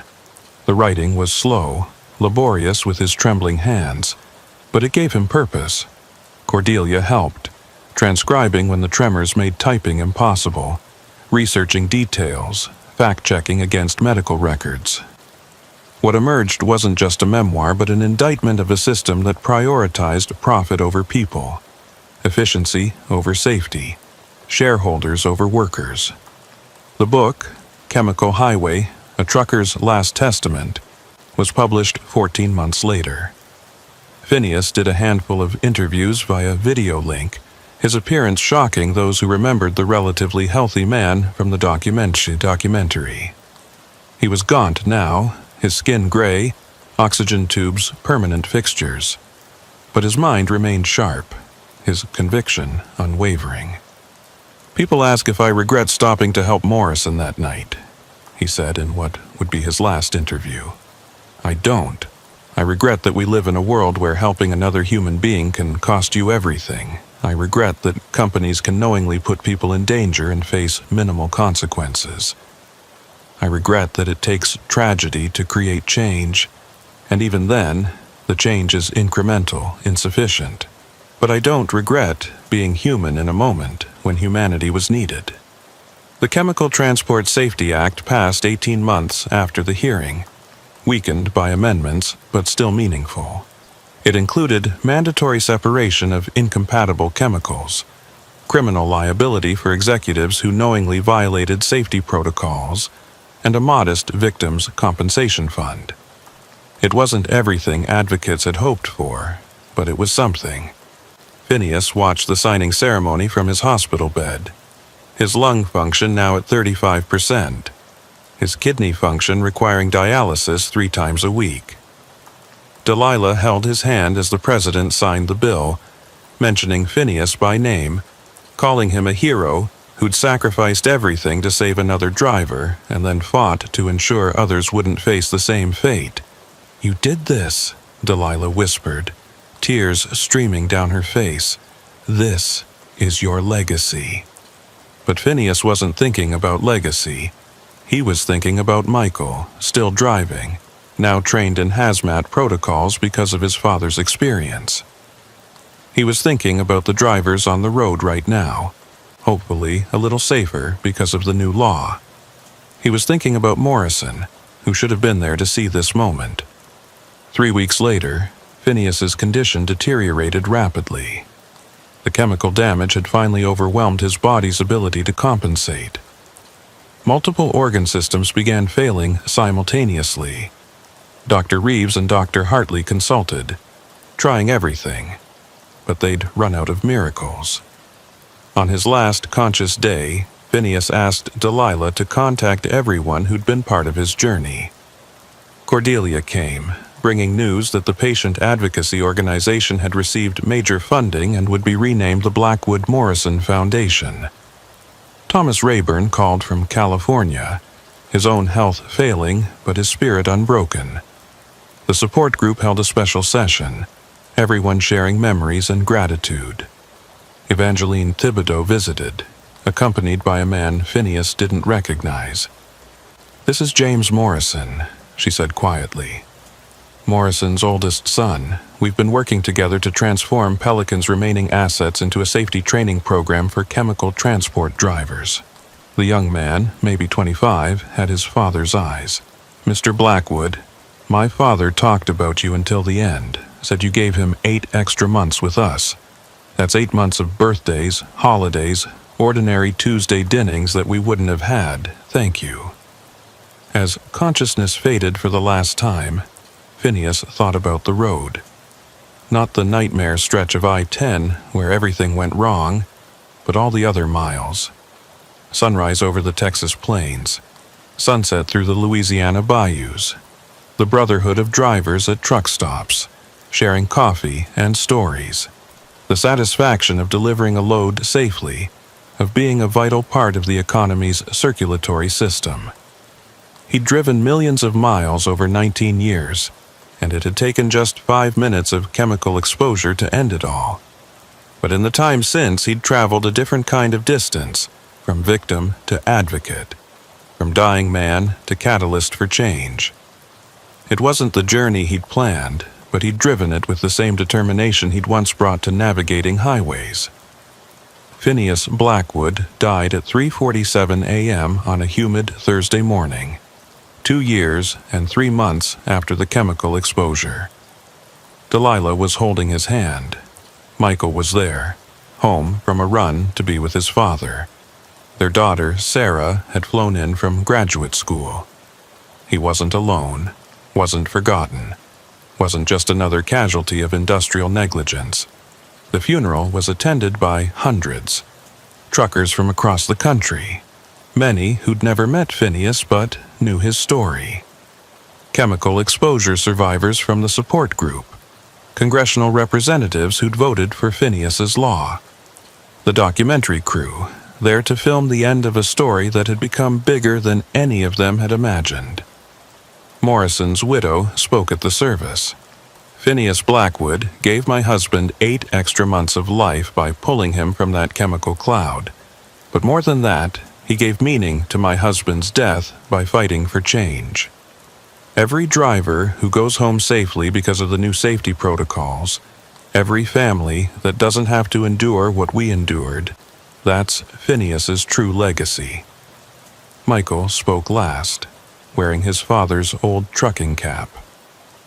"My dad used to say that driving truck wasn't just a job, it was a responsibility. You were carrying more than cargo. You were carrying people's livelihoods, their necessities, their dreams. He carried that responsibility until the end, even after he couldn't drive anymore. He carried our stories to Congress, to the public, to anyone who would listen. And now we carry his story forward." 6 months after Phineas's death, the first safety training center funded by the Blackwood Morrison Foundation opened in Houston. It provides free hazmat training for drivers, advocates for stronger safety regulations, and maintains a memorial wall with the names of all drivers killed by preventable chemical exposures. Delilah attended the opening, frail but determined. She cut the ribbon with trembling hands and spoke briefly. Phineas always said the road doesn't care about your plans, only your preparations. We can't prevent every accident, every exposure, every tragedy. But we can prepare better, protect better, value human life better. That's all he wanted. That's all any of us want. The documentary about Phineas won an Academy Award. The director dedicated it to all the invisible victims of industrial negligence and to the heroes like Phineas Blackwood who refused to remain invisible. The book became required reading in several transportation safety programs. The law bearing his name has prevented an estimated dozen major chemical transport incidents in its first year alone. But perhaps Phineas's most lasting legacy is in the conversations at truck stops, where drivers share his story as both warning and inspiration.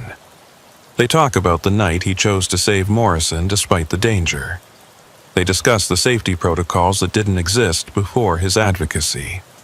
They remember that their lives have value beyond their ability to move freight. The road stretches on, endless and unforgiving. Trucks still carry dangerous chemicals through the night. Drivers still face impossible choices between safety and livelihood. But now, thanks to Phineas Blackwood, they face those choices with better protection, stronger advocacy, and the knowledge that their lives matter. The last entry in Phineas's journal, written 2 days before his death in handwriting barely legible from tremors, reads, "I was a trucker for 19 years.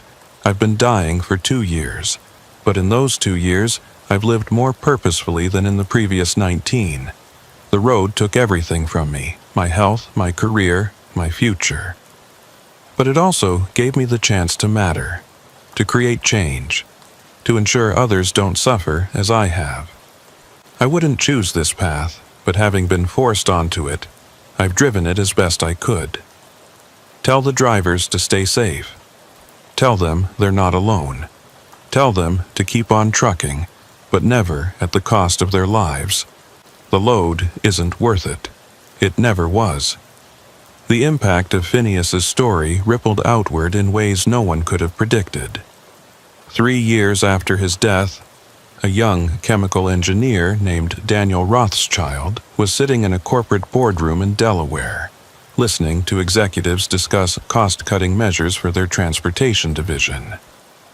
The proposal on the table would consolidate shipments, mixing chemicals that technically could be transported together but increased risk exponentially when combined. "The regulations allow it," the CFO was saying. "We'd save $8 million annually in transportation costs." Daniel, who'd watched the Last Load documentary the night before with his wife, stood up. His hands were shaking, but his voice was steady. "Gentlemen, I need you to look up Phineas Blackwood. Then tell me if $8 million is worth potentially creating another victim like him." The room went silent. The CEO pulled up the information on his tablet, his face growing pale as he read. The proposal was shelved indefinitely. Daniel was later promoted for his ethical stance, and the company implemented stricter safety protocols that exceeded federal requirements. They called it the Blackwood Standard internally, though it was never officially named. Meanwhile, in a small town in Arkansas, a young woman named Rachel Summers was facing an impossible choice. Her employer, a regional chemical distribution company, was pressuring her to falsify shipping manifests to hide incompatible chemical combinations. She needed the job desperately. Single mother, 2 kids, no college degree. But she'd read Phineas's book, had cried over the chapters describing his deterioration. Rachel made copies of everything. Every falsified document, every threatening email from management, every shipment that violated safety protocols. She sent it all to the Blackwood Morrison Foundation, who connected her with whistleblower attorneys. The resulting investigation shut down the company, prevented what investigators said could have been another Phineas Blackwood situation, and resulted in Rachel receiving a substantial whistleblower award that secured her family's future. She sent a letter to Delilah afterward. "I never met your husband, but his story gave me the courage to do what was right. My children will grow up in a safer world because of his sacrifice." Dr. Marcus Reeves, inspired by his work with Phineas, had revolutionized treatment for chemical exposure victims. The Blackwood Protocol, as it became known in medical circles, combined aggressive early intervention with stem cell therapy and a comprehensive support system. The survival rate for severe chemical exposure had increased by 30% in the 5 years since Phineas's death. "Every patient I treat, I think of Phineas," Dr. Reeves said in a medical journal interview. He taught us that these aren't just medical cases. They're people with families, dreams, stories that deserve to be heard. We don't just treat the physical damage anymore. We treat the whole person. One of his patients was a young trucker named Antonio Vega, exposed to a chemical spill eerily similar to Phineas's incident. But because of the rapid response protocols developed from Phineas's case, Antonio received treatment within hours instead of days. The stem cell therapy was started within a week. 6 months later, while still dealing with significant health issues, Antonio was able to walk his daughter down the aisle at her wedding. "I'm alive because Phineas Blackwood died fighting for people like me," Antonio said at a foundation fundraiser. "I never met him, but I owe him everything." The Blackwood Morrison Foundation had grown beyond anyone's imagination.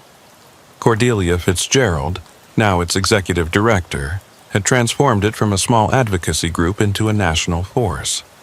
They operated 3 training centers, provided emergency financial assistance to over 500 families affected by chemical exposure, and had successfully lobbied for safety regulations in 12 states. But Cordelia never forgot the man who started it all. In her office hung the photo Phineas had shown at the congressional hearing, him and Delilah at their daughter's graduation, healthy and happy. Below it was a plaque with his words, "We're not heroes, we're not martyrs, we're just people trying to make a living." Michael Blackwood had become something of a legend among truckers. He drove with his father's photo taped to his dashboard, a constant reminder of the cost of complacency. He'd also become an unofficial safety advocate, conducting impromptu training sessions at truck stops, sharing his father's story, teaching drivers how to identify dangerous cargo combinations. One night, at a truck stop outside of Birmingham, Michael encountered a young driver named Tommy Prescott, who'd been ordered to haul a mixed chemical load. The company threatened to fire him if he refused. "Let them," Michael said firmly. "No job is worth your life. My father would still be alive if that tanker driver had refused his load. Here's what you're going to do. You're going to document everything. Report it to DOT and call this lawyer." He handed over a card from the foundation's legal team. Tommy refused the load. He was fired.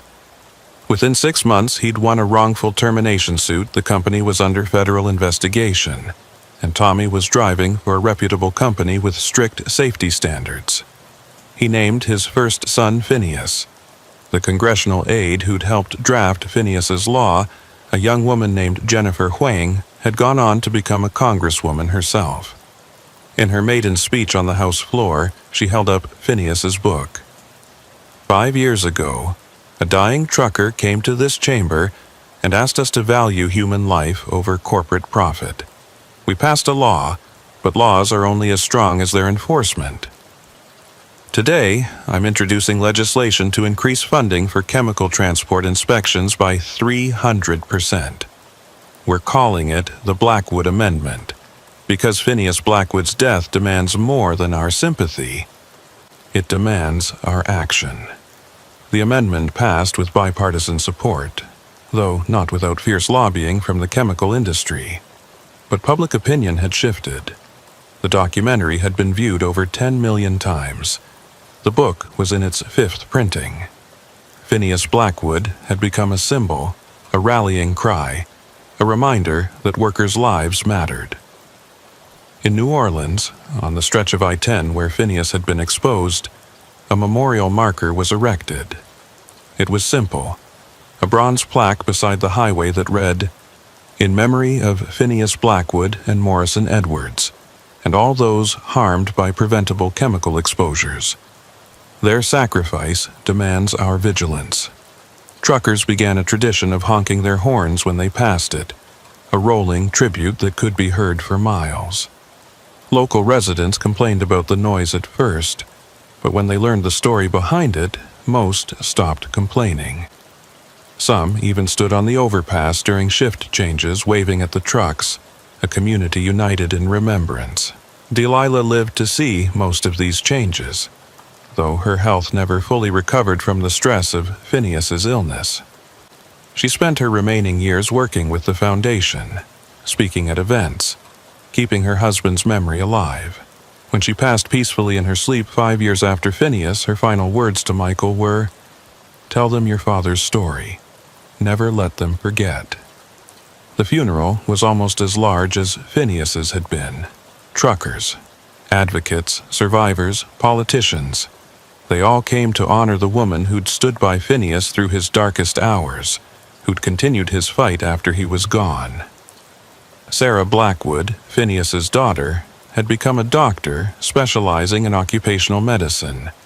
Inspired by her father's struggle, she established free clinics in industrial areas, providing screening and treatment for workers exposed to chemicals. Each clinic had a photo of Phineas in the waiting room with a simple caption, "Your life has value." "My father died believing he'd failed as a provider," Sarah said in a speech at her medical school graduation. "He couldn't work, couldn't support us financially, couldn't be the strong protector he'd always been, but he provided something more valuable than money. He provided change. He supported not just us, but thousands of families by making their work safer. He protected more people with his advocacy than he ever could have with his physical strength." Even the legal system had been transformed by Phineas's case. The precedent, set by the successful prosecution of Pelican Chemical Transport, had emboldened prosecutors nationwide. Chemical companies could no longer hide behind corporate veils and bankruptcy protections. Executives were being held personally liable for safety violations. Insurance companies were demanding stricter safety protocols before providing coverage. A Harvard law professor wrote in a legal journal, "The Blackwood case represents a fundamental shift in how we approach corporate accountability. It's no longer enough to pay fines and move on. Real people face real consequences for putting workers at risk." Phineas Blackwood didn't just change transportation law, he changed corporate law.